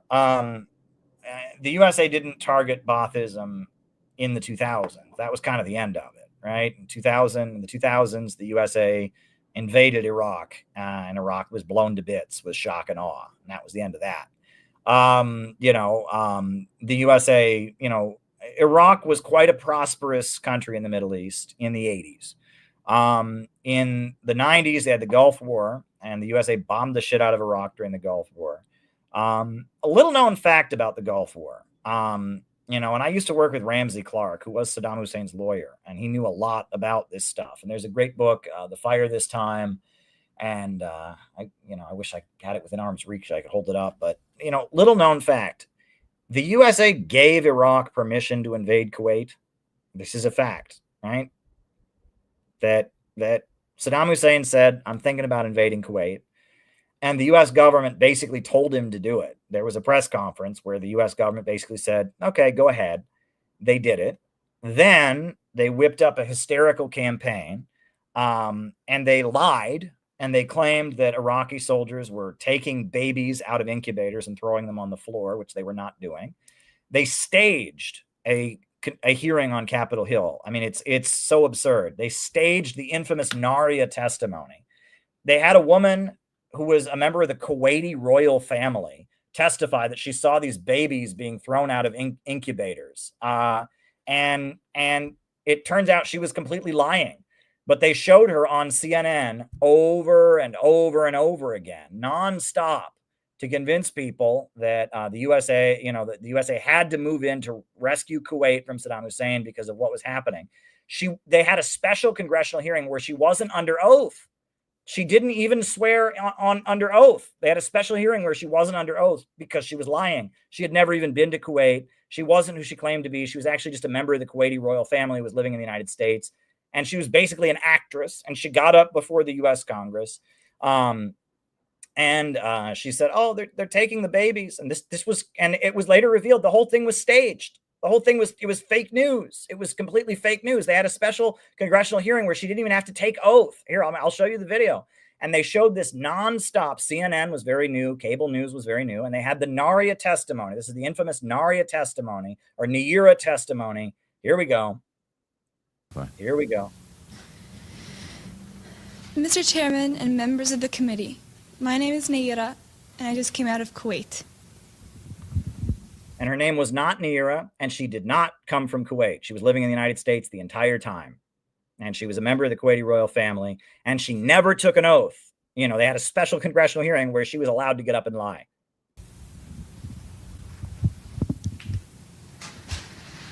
My mother and I were in Kuwait on August 2nd for a peaceful summer holiday.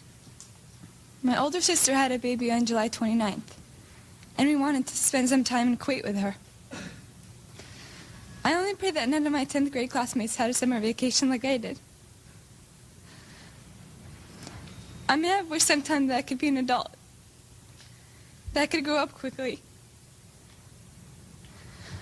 What I saw happen to the children of Kuwait and to my country has changed my life forever. It has changed the life of all Kuwaitis, young and old. What the hell? It's got weird background music. Sorry about that. I didn't realize it was going to have strange background music. I just wanted the actual testimony. Let's see if I can get a better clip of that. That's pretty bizarre. I didn't expect that weird background music to come in. But yeah. We'll show at least some of this, because to watch this, realizing it was all staged, right? That they lied, right, to put this out there. I mean, that's big. That's very big. So, all right, oh, goodness gracious. I think these are the same clip. Okay. I want to find a version of it that does not have like crazy music in it. Okay, here we go. Here we go. All right.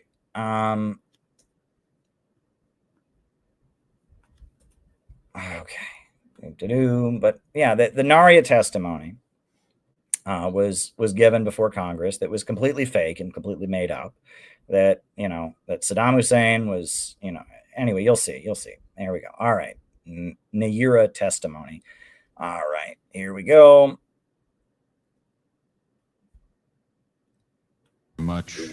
Our desert sand and help came from Saudi Arabia. I stayed behind and wanted to do something for my country. It's the second week after an invasion, I volunteered at the Al-Adan hospital with 12 other women who wanted to help as well. I was the youngest volunteer. The other women were from 20 to 30 years old. While I was there, I saw the Iraqi soldiers come into the hospital with guns. They took the babies out of the incubators, took the incubators, and left the children to die on the cold floor. It was horrifying. I could not help but think of my nephew. Yeah. And they showed that on CNN like nonstop for 3 days to convince the American people that the USA needed to go rescue Kuwait from Saddam Hussein after the US government told Saddam Hussein to invade Kuwait. And it turns out she was lying. She wasn't in Kuwait. The whole thing was scripted and made up. And And then, so Iraq had invaded Kuwait with the understanding that America was okay with that. And so then as soon as the United States entered Kuwait, the Iraqis got the hell out of there. And they all piled onto the main highway and were retreating. And the U.S. military killed them as they were retreating. And that's called the Highway of Death incident. You can look this up. You want to talk about cowardly? Iraq basically was like, oh shit, we're not prepared to fight America. And so you can read about the Highway of Death, right? And the Highway of Death, it was a 6-lane highway. And the Iraqi army of Saddam Hussein was retreating in big numbers. They were trying to get the hell out of the country. They didn't know they were going to go to war with America, and so, and so you can read about the Highway of Death.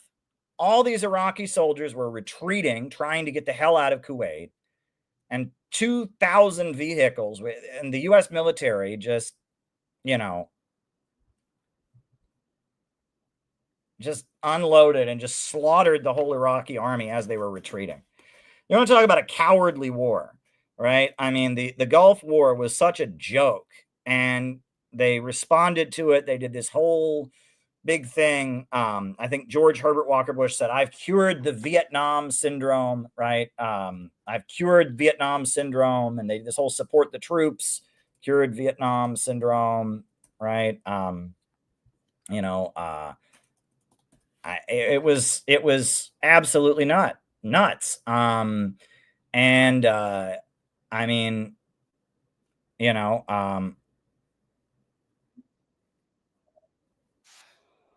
Okay, I want to find the clip of him saying we've cured the Vietnam syndrome. It was absolutely crazy. But then after the Gulf War, right? After that, the USA put insane sanctions on Iraq, crazy sanctions on Iraq. Every time Iraq would start rebuilding its water system, the USA would bomb Iraq. And for a decade, Iraq was just devastated economically. And, they didn't have a functioning water system. They wouldn't let them import chlorine because chlorine can technically be considered a chemical weapon. So they couldn't have chlorine to purify their water. And a number of UN personnel actually resigned because what happened to Iraq after the Gulf War was genocidal. I mean, they killed, at least 500,000 children under 12 died because they didn't have clean access to drinking water. Some estimate the death count is about 1.2 million. But the USA basically just put the screws on Iraq, wouldn't let medicine get in, wouldn't let food get in, and just devastated the country. And then finally in 2003, that's when George W. Bush came out and said they had weapons of mass destruction, which they did not have. And based on that, you had the invasion. And they were so weakened after a decade of that finally in 2003, the USA invaded, and shock and awe. And yeah, the Iraqi government, fell. I mean, they were devastated. I mean, the country was subjected to a decade of siege, a decade of on and off bombing by the United States after getting tricked into a war. I mean, what the USA did to Iraq was so utterly insane, right? It was just completely outrageous. So it wasn't that they were targeting Baathism in the 2000s. They were targeting Baathism from the beginning. Baathism was an anti-imperialist ideology, right? Baathism started in Syria. It started in Syria in the 1930s, and there was a guy who was a member of the Syrian Communist Party named Michel Aflaq. And Michel Aflaq was a member of the Syrian Communist Party who said that, he lived in Syria. He was an Arab. He was from a Christian family. He wasn't a Muslim, but he was from a Christian family. He was a communist atheist. But the communists were told, we're not going to fight the French colonizer because France is on the democratic side of World War II. And he said, no, I'm not going to go along with that. And so the Ba'athist Party was formed, which is a breakaway from the Syrian Communist Party. And they said, look, we understand Marxism, we understand the objective laws of history, etc., but we need to develop a specific form of socialism for the Arab people. And Michel Aflaq converted to Islam because he said Islam is the religion of the Arab people. Even though he's from a Christian family, even though he'd been a communist atheist, he says Islam and its brilliant system of thought is the expression of Arabism, and he converted to Islam. And Baathism embraces Islam. Baathism calls for a secular government, though. I mean, it doesn't call for a theocracy. It calls for a secular government. It calls for unity of the Arab people. And Baathism emphasizes that, socialism is the road to an awakening of the Arab people. The word Baath in Arabic means rebirth or renaissance or resurrection, right? Those are the three different translations: rebirth, renaissance, resurrection. Right? But they basically wanted to resurrect the Arab people. And Baathism calls for one Arab nation for all the Arab peoples, right? The borders of the Middle East have been drawn artificially by the colonizers, the Sykes-Picot Agreement. And the idea was that Iraq and Syria and Saudi Arabia and all the Arab countries should be one. Now, Iran are not Arabs, they're Persians, right? And the Turkmen and the Kurds and all that. But the Arab nations should all be unified. There should be one Arab nation. And that Arab nation should have a socialist economy, and they should go back to where they were at the time of the Islamic Enlightenment, right? When they were the greatest scientists in the world, the greatest astronomers, right? It celebrates the greatness of the Arab people. That's the Baathist movement. And Baathism became particularly popular with people in the military. And this is where it gets very interesting. So Abdul Nasser, the leader of Egypt, was not a Baathist. He called himself an Arab socialist. Gaddafi was not a Baathist, right? He was an Islamic socialist, and he was proud. He called himself an Arab nationalist, but he wasn't a Baathist.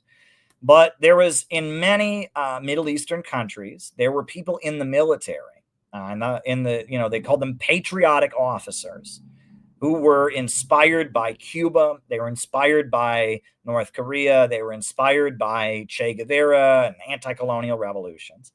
And it was patriotic officers that would come together, and they would overthrow the king. Usually it was a king that was imposed on them by the British, right? And the military would then start moving toward Arab nationalism and socialism.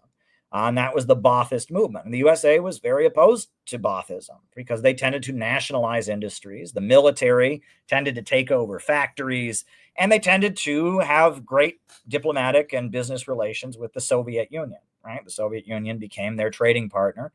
And so the Soviet Union, so Baathism was a target. Now, the next part of your question, you asked, and what about the Iraq-Iran war and the European right wing liking Assad and Milosevic? So there's a couple layers to that, right? It's like three questions in one. But the Iraq-Iran war was something that should never have happened. You had in Iraq is an Arab country, but the majority of Iraqis are Shia Muslims. It's about 60%.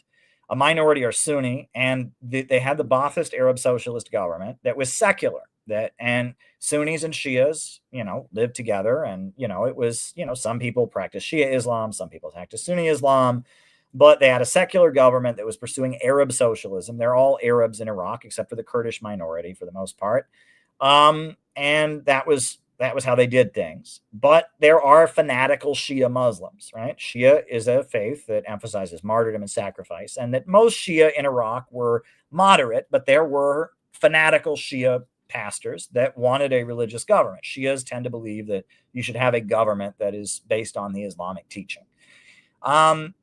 Iran is not Arab, it's Persian. There are Arabs in Iran. There are Turkmen in Iran. There are Kurds in Iran, but Iran is majority Persian, right? Persians and Arabs don't get along. There's an ethnic rivalry. And Iran had a government that was imposed on it by the United States, the Shah.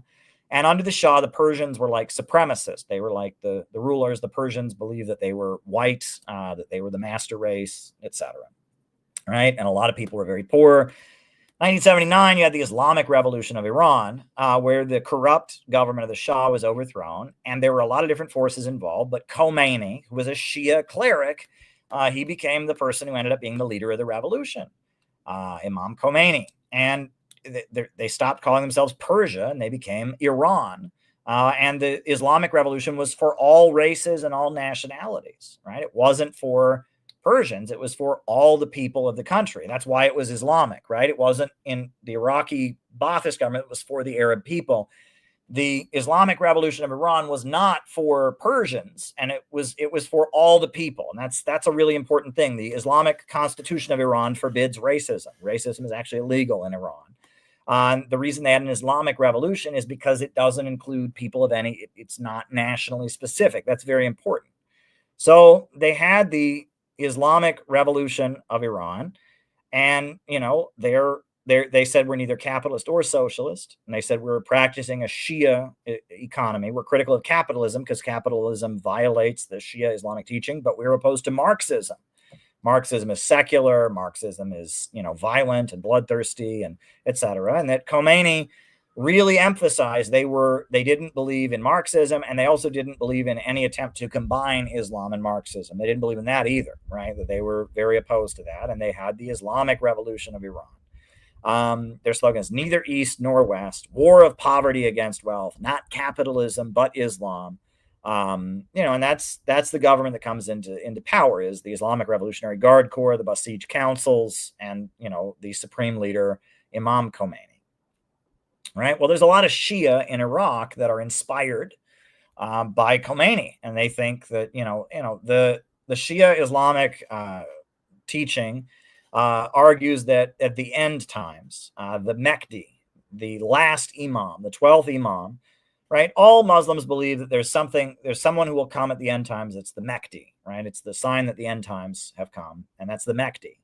Now, in Sunni Islam, the Mahdi is an angel that brings on the end times. In Shia Islam, the Mahdi is the last Imam, right? They believe in their 12 successors to the Prophet Muhammad on earth, the Imams, and 12 are Shia Muslims believe that the last Imam, he was a young boy who was a descendant of the Prophet, and when he was 12 years old, he vanished. And they believe that he's always present upon the earth. There's one of him in every generation. You know, he like reincarnates, and that he's always there on the earth. But at the end times, he will reveal himself. He will announce, I am the Mahdi. And he will bring on the end times, the ultimate battle where the oppressed will go out and defeat all the oppressors, and they will bring on God's kingdom on earth, right? It's Armageddon, right? There were many people around the world that saw the Islamic Revolution of Iran, and they thought that Khomeini,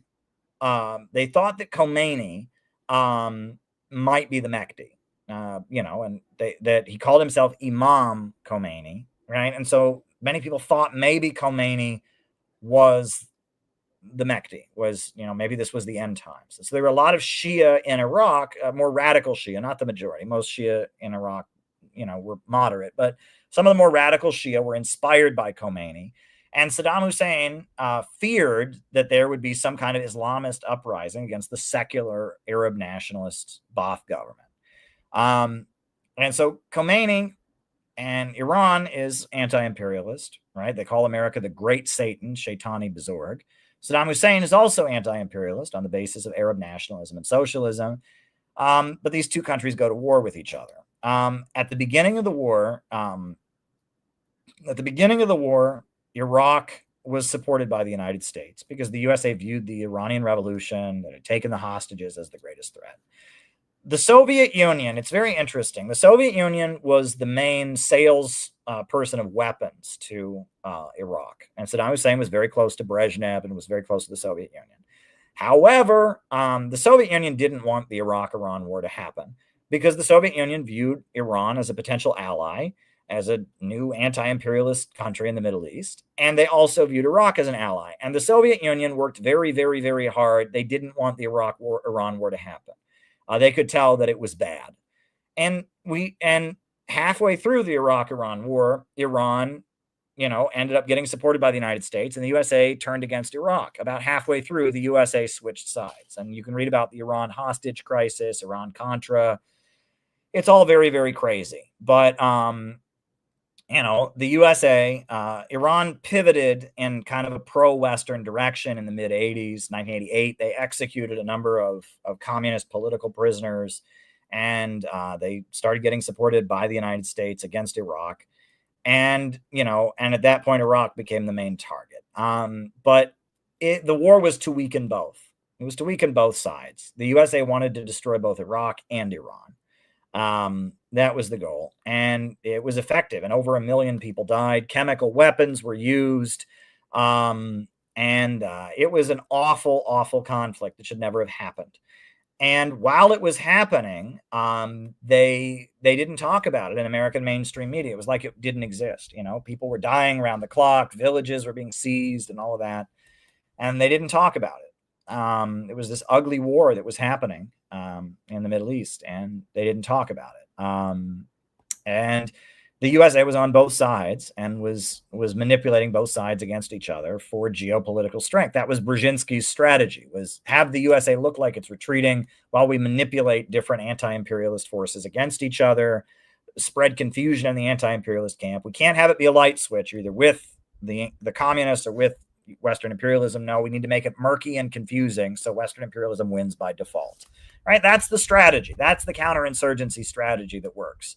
Right? That, you know, it's the old thing about, you know, nobody likes to get pushed around. No one likes to get bullied, right? No one likes to get bullied. No one likes to get disciplined in school. No one likes, no one likes it when their parents punish them. No one likes it when the teacher punishes them. Nobody likes it. You know, nobody likes a bully. No one likes an invader, right? And counterinsurgency strategy is some manipulative. It's kind of on a global scale. A global scale or a national scale, applying some like weird social psychology one could apply in one's own life, right? You read a book called How to Win Friends and Influence People, right? It's a book called How to Win Friends and Influence People, and it tells the story of, you know, there's a guy who works for a construction company, and his job is to make sure that everybody wears their helmet, their hard hat. And so he goes around, and if ever someone's not wearing their hard hat, he scolds them and gives them a disciplinary write-up and, you know, all this. And people still don't wear their helmet. They resent that. However, he develops a new strategy. And instead of walking around and scolding people for not wearing their hard hats, he walks around, and if he sees somebody not wearing their hard hat, he says, "Oh, is it comfortable enough for you?" And he shows them the padding inside the helmet. He says, "Is it comfortable enough for you? Do you like it? And we really want to make it comfortable." And when he started doing that, and people didn't see it as a confrontation, they saw it instead as, oh, this is a friendly guy who wants to make sure my hat is comfortable, but people wore their hats. Now, what is that about, right? It's some sick social psychology. But if it's a confrontation, if the boss man is ordering you to wear your helmet, you don't want to wear it. You want to push back. It's confrontation, right? However, right, if, you know, it's just a conversation and you come to believe that the helmet is actually going to help you, then people are much more likely to comply, right? That's some weird social psychology. People don't like to get pushed around. People don't like to be, people don't like to be forced to do things at gunpoint. People don't like to be threatened. People don't like to be invaded. People don't like to be overpowered, right? Nobody does. That's just kind of the way humans are. We don't like to be compelled against our will to do things, okay? So, the Brzezinski strategy in the Cold War is, in Vietnam, Vietnam wanted to reunify as a communist country. So what did the USA do? It bombed the shit out of Vietnam, killed millions of people and all of that, and, tried to forcibly compel Vietnam to not, reunify and not have communism. Well, that didn't work out too well. And it was the big bad United States against these peasants who were fighting for their homeland. The whole world was cheering for Vietnam. American soldiers didn't want to fight, and the whole thing fell apart. Korea. Another similar situation, right? Where you have, people trying to reunify their country, and you have the Western imperialists that are killing people. You have American GIs, repenting and converting to communism in the camps, and it's not working out too well. The USA kills millions of people. The country's still divided. However, Brzezinski's whole thing is, we'll pull back. We'll make the USA look like it's retreating. And remember, when Brzezinski was the national security director, who was the president? Jimmy Carter. The first new left president, first president since the crisis of the 60s. Lyndon Johnson had resigned over the Vietnam War. He didn't resign, but he didn't seek another term. He didn't run for re-election. Lyndon Johnson had started the Vietnam War, couldn't finish it. You'd had Nixon. Nixon had a second term. Then Gerald Ford had been in office. And then, then you had a Democrat back in office, Jimmy Carter, who was a nice peanut farmer. I understand that you all are upset, and I care about you. I'm a nice man. I listen to the Palestinians and the Israelis. I'm a born-again Christian, but I'm going to bring some gays to the White House and sit down and hear their perspective. And I'm going to sponsor a conference all about feminism in Houston, Texas, where women will come together and tell us what we want to do. And Jimmy Carter was like, he bragged about being the peace president. and he was super nice, and he was old and tired, and he was listening to everybody and all of that. Meanwhile, the way it was portrayed was the big mean Soviets invaded Afghanistan. The big mean Soviets, they just, they invaded Afghanistan. I mean, how dare they? Well, we all know that Brzezinski set the Afghan trap, right? He arranged it. But the way it was portrayed is Jimmy Carter was the nice peace president who invited the Camp David Accords and the Palestinians. Soviets, they invaded Afghanistan. Oh my, why are they doing that? And then, they also, and then Iraq and Iran just couldn't get along. These two countries, they have nothing to do with America, right? It's just, one country that had an anti-American leader, another country has an anti-American leader. They just couldn't get along. Well, the USA is actually supporting Iraq.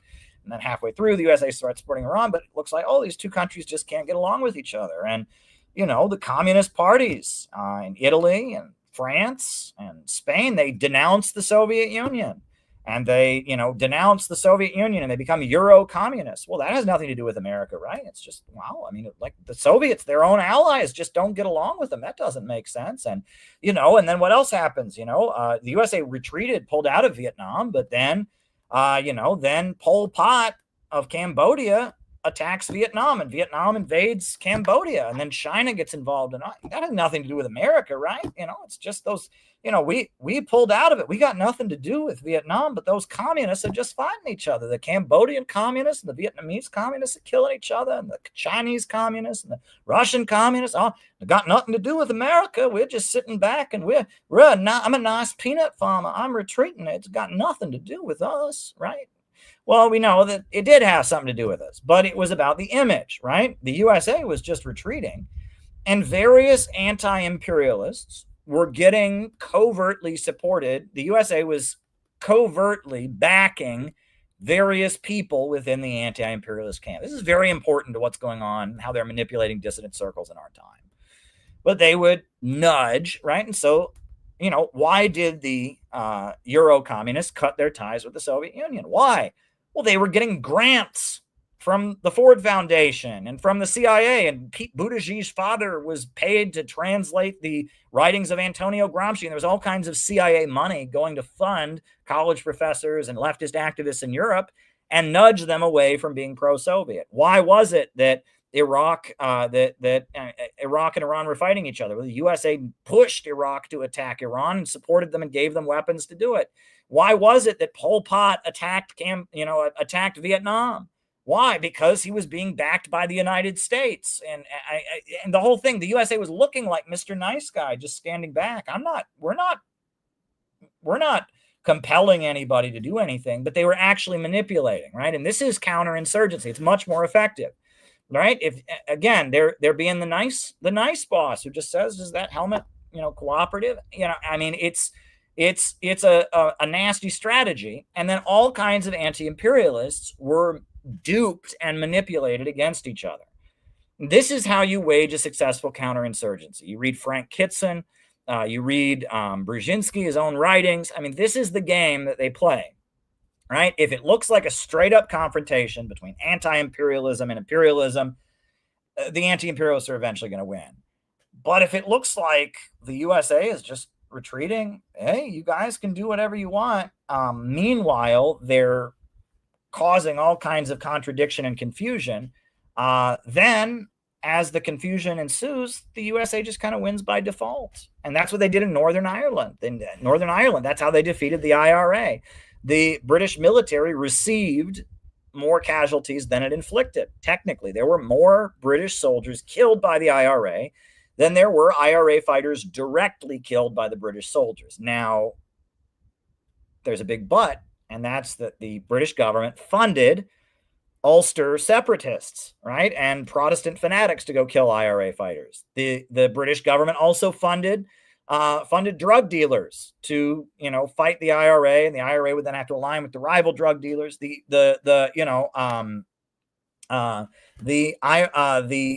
British government funded ultra leftist elements that demonized the IRA and said the IRA were sellouts, and they played this game And then, of course, the British Empire won by default, right? And they signed the Good Friday Agreement, and it got to be so confusing, and people didn't know who was killing who. And that's the game that they play. This is how you wage a counterinsurgency.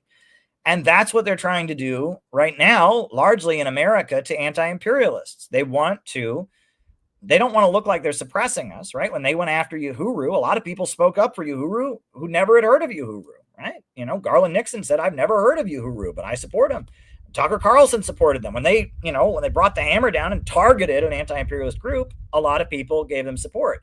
What they do instead is they find some people who think they're anti-imperialist and they boost them, and they spread confusion, and they let rivalries happen, and they say, look, we're just letting you all be anti-imperialist. We're not messing with you. But they are covertly messing with you, and they make it so confusing. They make anti-imperialism and who is really for what and who's on what side. And then the mainstream narrative just wins by default. And that's how counterinsurgency is waged. And that's what they're doing. And it's not working. People are still dissenting. People are, they've made it very confusing with the conspiracy theories and everything. People don't know what to believe, but it's not working. So they're now escalating it to the next stage. And that's what the Luigi Mangione shit is about. Now they're trying to make it even scarier to get involved in politics because there's killing going on. Right. And they want to take it to the next level where it's not just a matter of not knowing who's on what side and all kinds of crazy rivalries. Now they want violence involved that'll, demoralize people, make people afraid to get politically active. So they just win by default. That's what's going on. And if you study the late Cold War, and if you study Northern Ireland, you study Jamaica in the 80s, you study the years of lead in Italy, you can tell what they're doing right now. You can tell the games that they are playing right now. It's a long tangent, Leo Messi. But that's what the Iraq-Iran war was. It was a way that the USA was able to kind of regain the upper hand by manipulating all the anti-imperialist forces against each other. Now, what about European right-wing liking Saddam Hussein and Milosevic? First of all, Saddam Hussein, he said, I'm not a Marxist, I'm a Ba'athist Arab socialist. And he really emphasized opposing Israel. Right, and opposing Israel and the Israel lobby, and he was a nationalist, and he was Soviet aligned, but he was not a Marxist. And a lot of Russian nationalists and a lot of far right European people. Look, it's weird, right? But there's a layer of with Saddam Hussein and Milosevic are two completely different cases. Okay, so with Saddam Hussein, right, it's a little less simple. Okay, with Saddam Hussein, look, there's a layer of neo-Nazis who like anyone who's anti-imperialist. And it's a really small layer in America. Around the world, it's a little bit different, right? Around the world, you have far-right parties that are anti-imperialist and stuff. But in America, there's a layer of people like, who was the guy, the big neo-Nazi in West Virginia, William Luther Pierce. William Luther Pierce supported North Korea, supported Cuba, supported anybody because he viewed Western capitalism and imperialism as Jewish and part of the Jewish conspiracy. And his Nazi beliefs led him to be against the U.S. status quo so much that in the name of being opposed to globalism and multiculturalism, he supported any anti-imperialist state. And there's a very strange case. There was a layer of weird neo-Nazis who came to that conclusion. Most neo-Nazis focus on hating black people, hating Jews, whatever, right? Most of them are skinheads or whatever. There was a layer of kind of intellectual fascists and Hitler sympathizers after World War II who came to weird conclusions. Probably the most well-known thinker of them was a guy named Francis Parker Yockey. And Francis Parker Yockey was an American lawyer who'd been kicked out of the military for, and basically put in a mental hospital because he was making pro-Hitler statements all throughout World War II. He worked on the Nuremberg trials, and was like working for the Nuremberg commissions while he was like making contacts with various Nazis he was investigating. After World War II, he wrote a book called Imperium. And he basically came to the conclusion that the Soviet Union were the good guys because the main threat, Western capitalism was controlled by the Jews, and he supported Abdel Nasser and he supported Fidel Castro. And it was a weird one. It's a very strange case. And he died. He's just a strange individual. You read about Francis Parker Yockey, just a very strange fascist who, was so alienated by U.S. society after World War II. He came to pro-fascist positions, and he wrote a speech he ghost wrote a speech for Joe McCarthy, But then he went to Egypt and befriended Abdel Nasser, and he went to Cuba and tried to meet Fidel Castro, and he was flying around the world, trying to align with, anti-imperialist governments in the name of his Nazi beliefs. Very strange case. And it got publicized a huge amount in the United States at the time because they were trying to equate the far left and the far right. And he was caught in the United States in the early 60s. He was, charged with passport fraud because he had multiple passports, and he killed himself with a cyanide pill.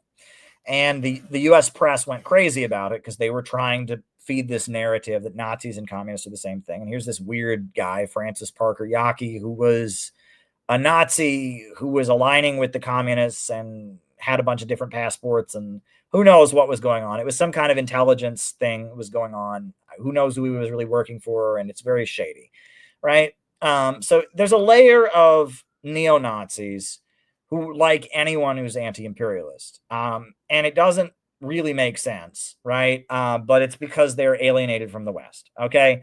And especially anti-imperialists that are anti-Israel, right? They hate Jews, so they're against Israel. That's all the Saddam Hussein stuff was, right? And there are a lot of nationalist elements in the third world that aligned with Saddam Hussein. That's different. But when you talk about European far-right people, again, there's a layer of Nazis in Western countries that are so alienated from the Western society that they support, they'll support North Korea, they'll even support Cuba, etc. Right? They particularly like Middle Eastern anti-imperialists because they hate Israel, right? So there's that. Milosevic is a different story. Milosevic, you have to remember, was a Christian, right? And that Serbs are Christians. And that the way the USA was trying to overthrow Milosevic was by backing the Kosovo Liberation Army, which were Wahhabi Islamic extremists.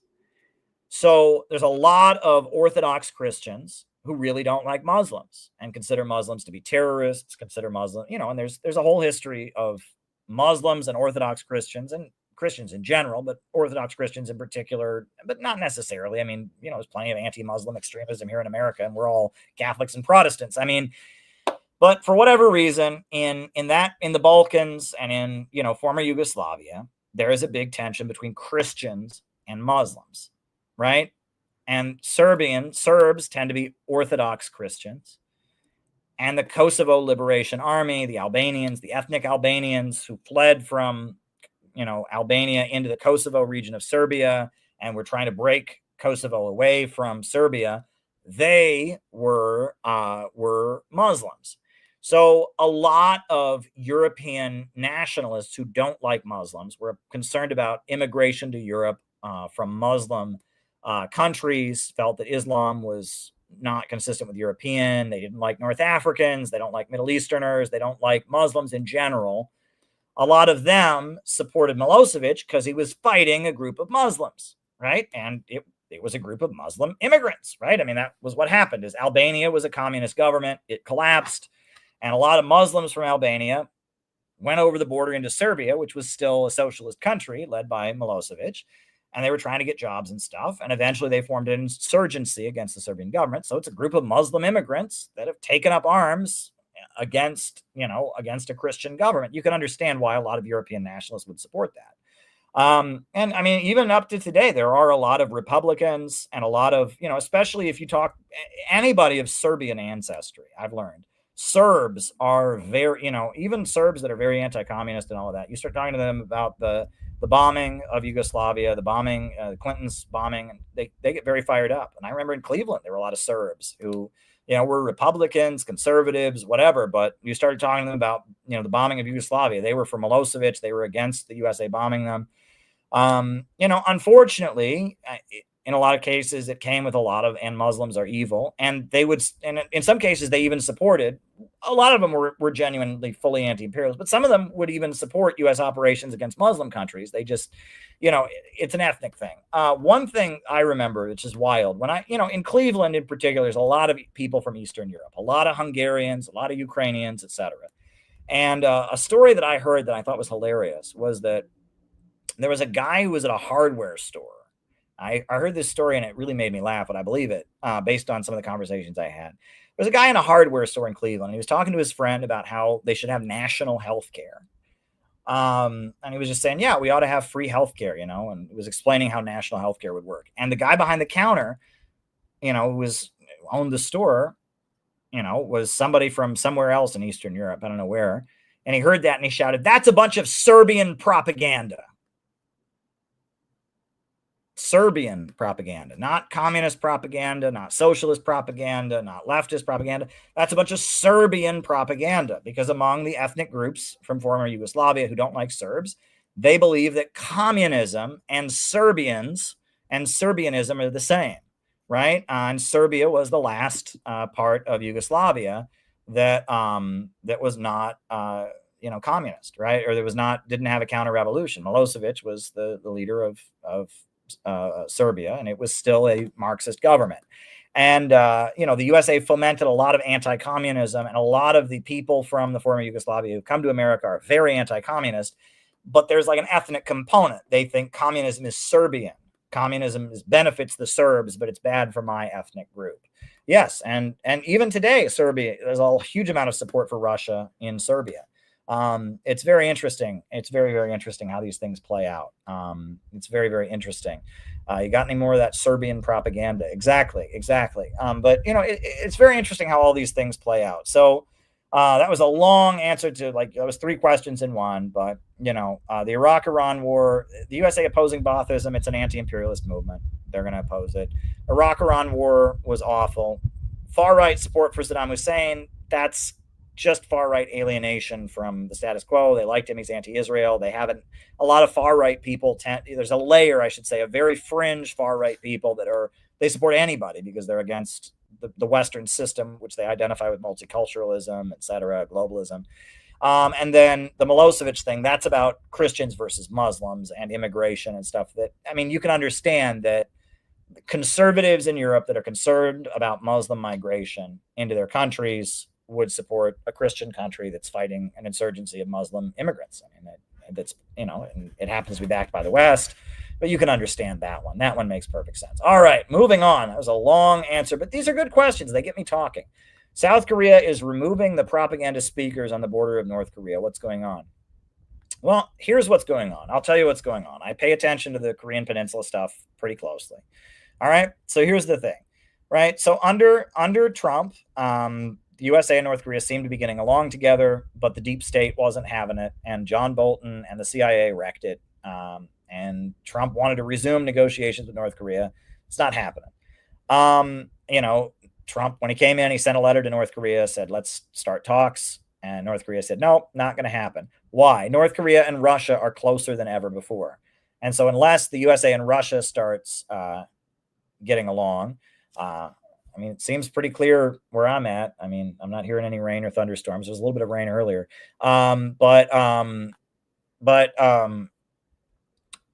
Unless Russia and Ukraine and the United States start to get along, North Korea is a partisan in the Ukraine conflict now. They're sending troops to fight to protect Russia from the Kursk incursion and stuff. So, North Korea is not going to be negotiating with the United States, but South Korea is more independent. Joe Biden wanted South Korea to escalate against North Korea, and South Korea refused. And then there was an attempted coup in South Korea, you'll remember, recently, and the president, tried to overthrow the parliament and was removed. And they also prosecuted under the Foreign Agents Registration Act, one of the top, North Korea, South Korea advisors, Sumi Terry.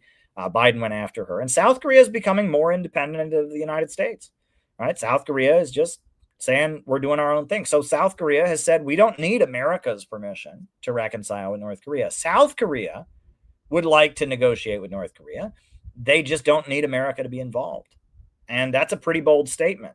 And I hope North Korea follows suit, and I hope North and South Korea cooperate. It'd be great if America was in on it and allowing it, but they don't need that. And South Korea has its own economy built up by Park Chung-hee, the Bonapartist. And there are a lot of independent forces in South Korea who don't want the U.S. troops there and all that. And South Korea is more independent. And, South Korea, they're not involved. They're not fighting Russia and Ukraine. They're not sending weapons to Ukraine.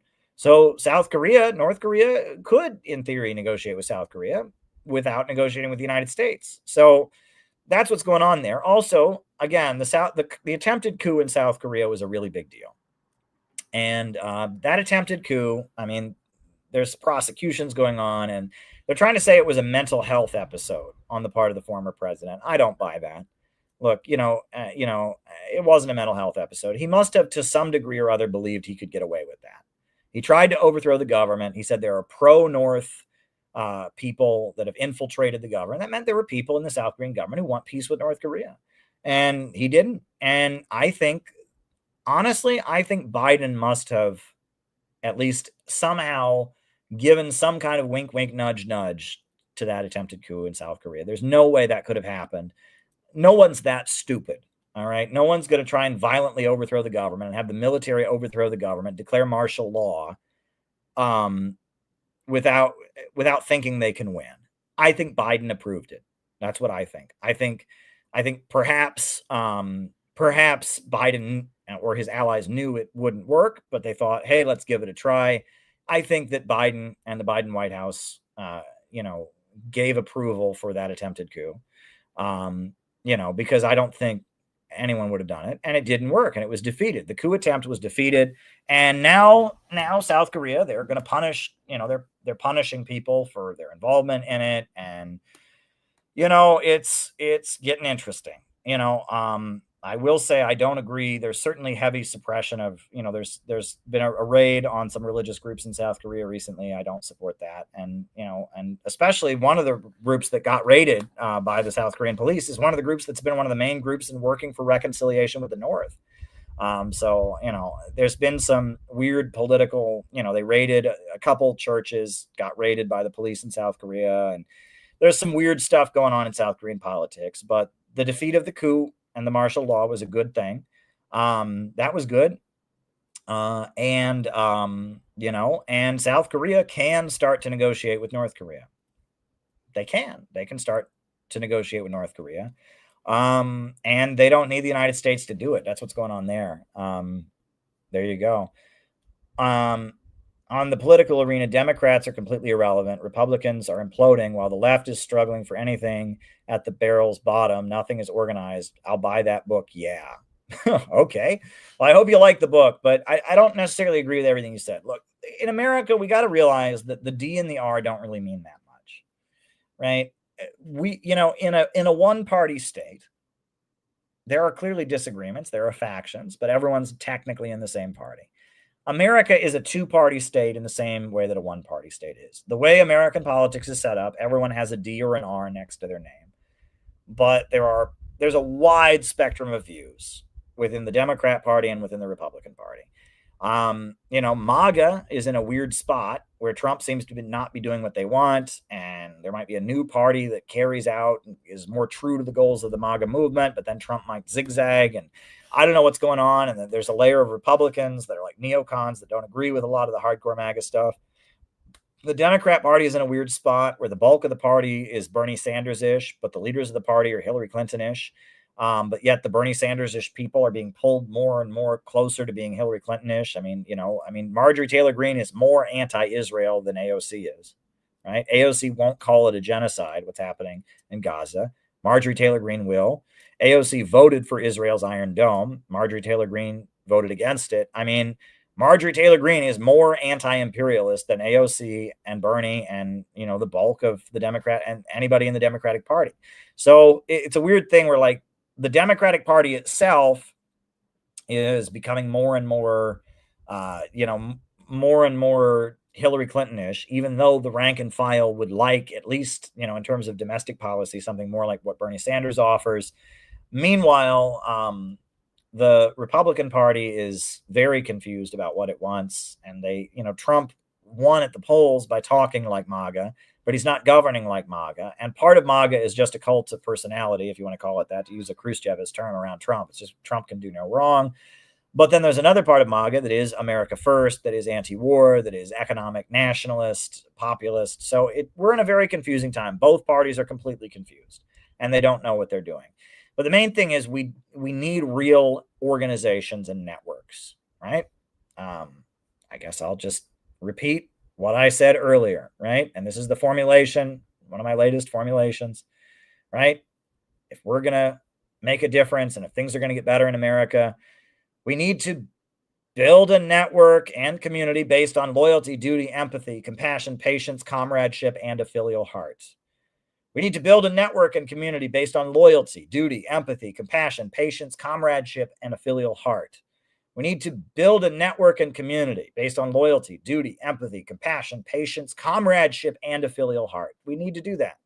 We need to build a real organization to get real shit done.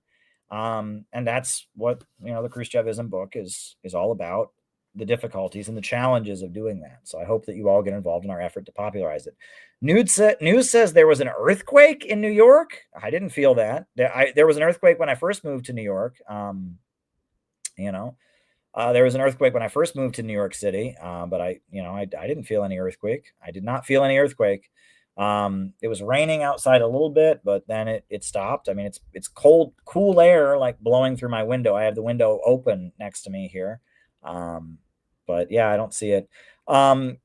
Kinky is asking recommendations for following the news of Nicaragua. Well, I get a newsletter from one of the American, or I guess he's British, one of the British guys who lives down there, who's heavily involved in that. I get his newsletter, but there's also on Twitter, there's this woman, Camilla, and she has Kashawan News or whatever. Right. Let me pull up the link. Right. There's a woman, who has like a news outlet. Kaohsiung News. They tend to be very good on anything related to Latin America and anti-imperialism. That's who I would recommend. Kaohsiung News. Yeah, these people are very, very good. They tend to have very, very good content related to anything related to anti-imperialism in Latin America. Kaohsiung News. So I would recommend them. They have a lot on the anniversary of the revolution celebrations that just happened with President Ortega, etc. They tend to have a lot on Venezuela. They tend to have a lot on Cuba. And yeah, those are the people that I would recommend if you're looking for up-to-date info on Nicaragua. PSL kicks people out if they don't agree with their line on China. They kick people out for a lot more than that. PSL, if you join PSL, you're going to be subjected to an annual review, basically, where they make sure that you're doing enough to make money for the bosses at the top. You don't get paid to be in PSL, but they subject you to this annual review as if you're an employee, and you basically have to show that you're making money for them. It is a scam. It is a scam from beginning to end. I'm not on here to talk shit about other groups, but PSL is it's pretty disappointing, and that it is what it is, but it is what it is, and we just have to focus on doing the right thing ourselves, right? I mean, at the end of the day, we can criticize different groups, and that's fine.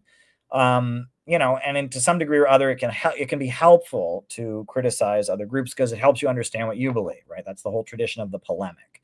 But at the same time, it can be just kind of demoralizing, maybe I'm guilty of that a little bit too much. I noticed last night I went to the rally, the Jewish Voices for Peace rally. I came back and I did just a live, just like the old times, where I just got fired up talking about anti-imperialism and the war against Russia.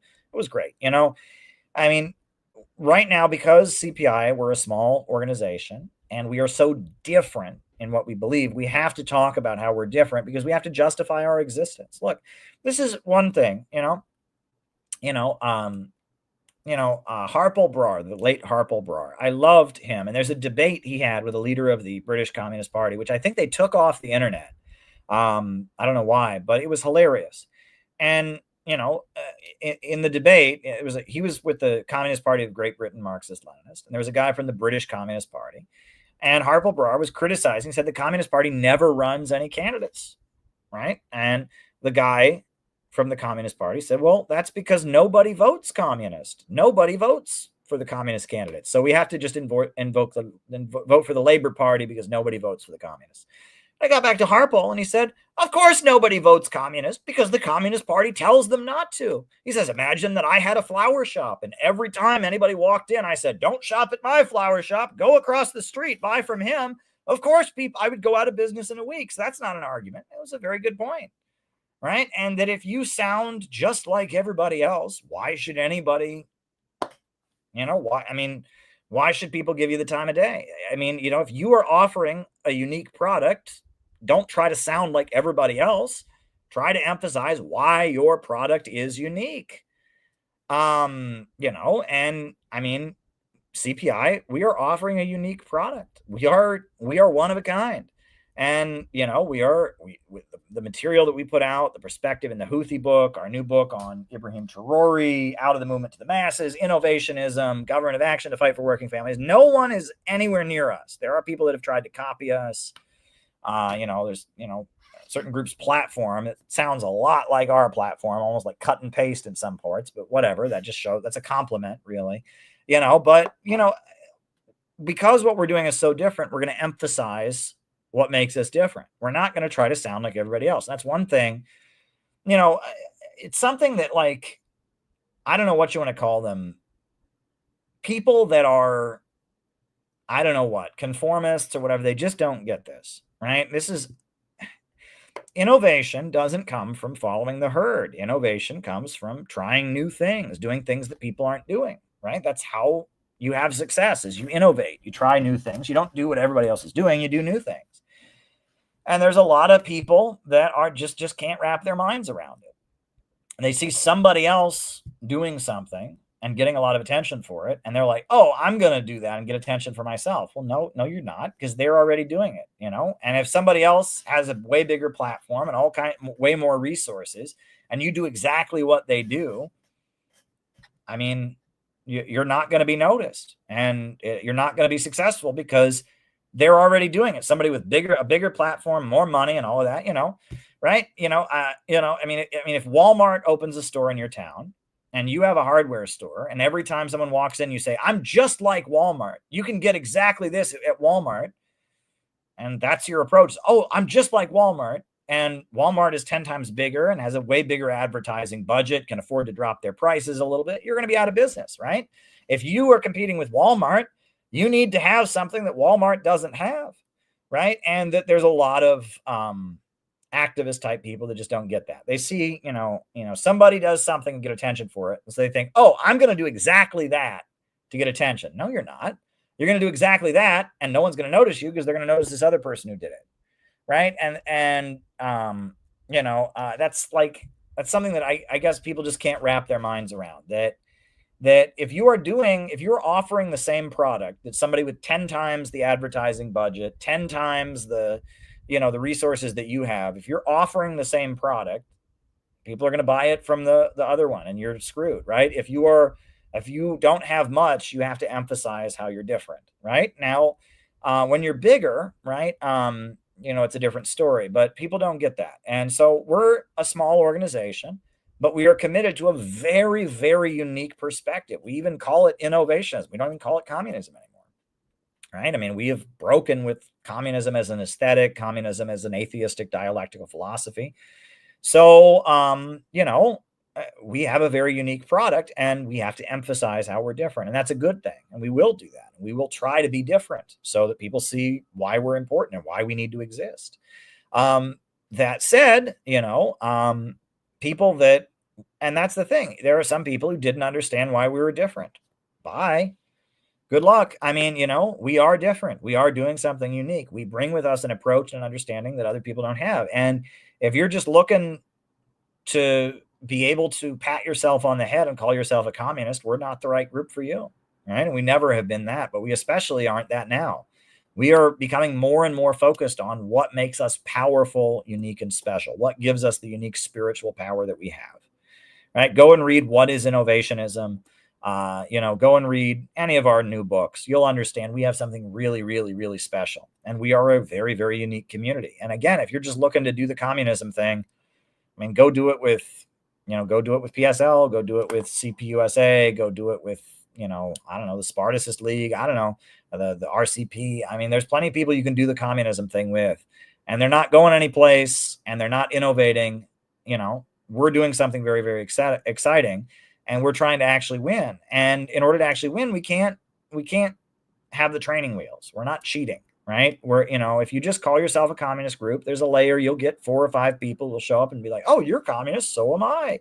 Yeah, well, we don't want those 4 or 5 people. We want to win over the country. We want to go all in, right? We want to win the jackpot. We don't want to win 4 or 5 people. So, it's more complicated than that. There are plenty of people in CPI who identify as communists, and that's fine, right? We're not ordering you to stop calling yourself that, but, you know, we're committed to our unique approach. And our unique approach has a name, and it's called innovationism, and it's based on innovations that we've carried out, understanding how the world works, understanding anti-imperialism in our time, etc. And it's very exciting, and I get very excited about what we do. I get very thrilled about it. I'm going to get off of this stream in a minute and edit video before I go to bed, and I'm going to have a great time doing it. I got Gavin's talk is coming up. I got to edit Gavin's talk together. It's going to be awesome. You know, we're doing great stuff, and I the book, and we're having our reception in January and all of that. But, we're marching ahead. So, join CPI, join the Center for Political Innovation, walk the great road with us. That's what I urge you to do. Walk the great road with us. What are we doing? What did we say is our new mission? We are working to what? We're working to build a network and community based on loyalty, duty, empathy, compassion, patience, comradeship, and a filial heart. That's what we're doing. And if you would like to be part of that, dare to struggle, dare to win, get involved. All right, cool. That's all, folks. I ended up, this was a longer stream. Towards the beginning, I said I didn't know how long I would go on. I was feeling kind of tired, but look, tired me talks more, I guess, right? That's weird. It is what it is. Thanks for being here, folks. We'll be back. New upsurge in the struggle against U.S. imperialism is now emerging throughout the world. Ever since World War II, U.S. imperialism and its followers have been continuously launching wars of aggression. But the people of various countries have been continuously waging revolutionary wars to defeat their aggression. And while the danger of a new world war still exists, and the people of all countries must get prepared, revolution is the main trend in the world today.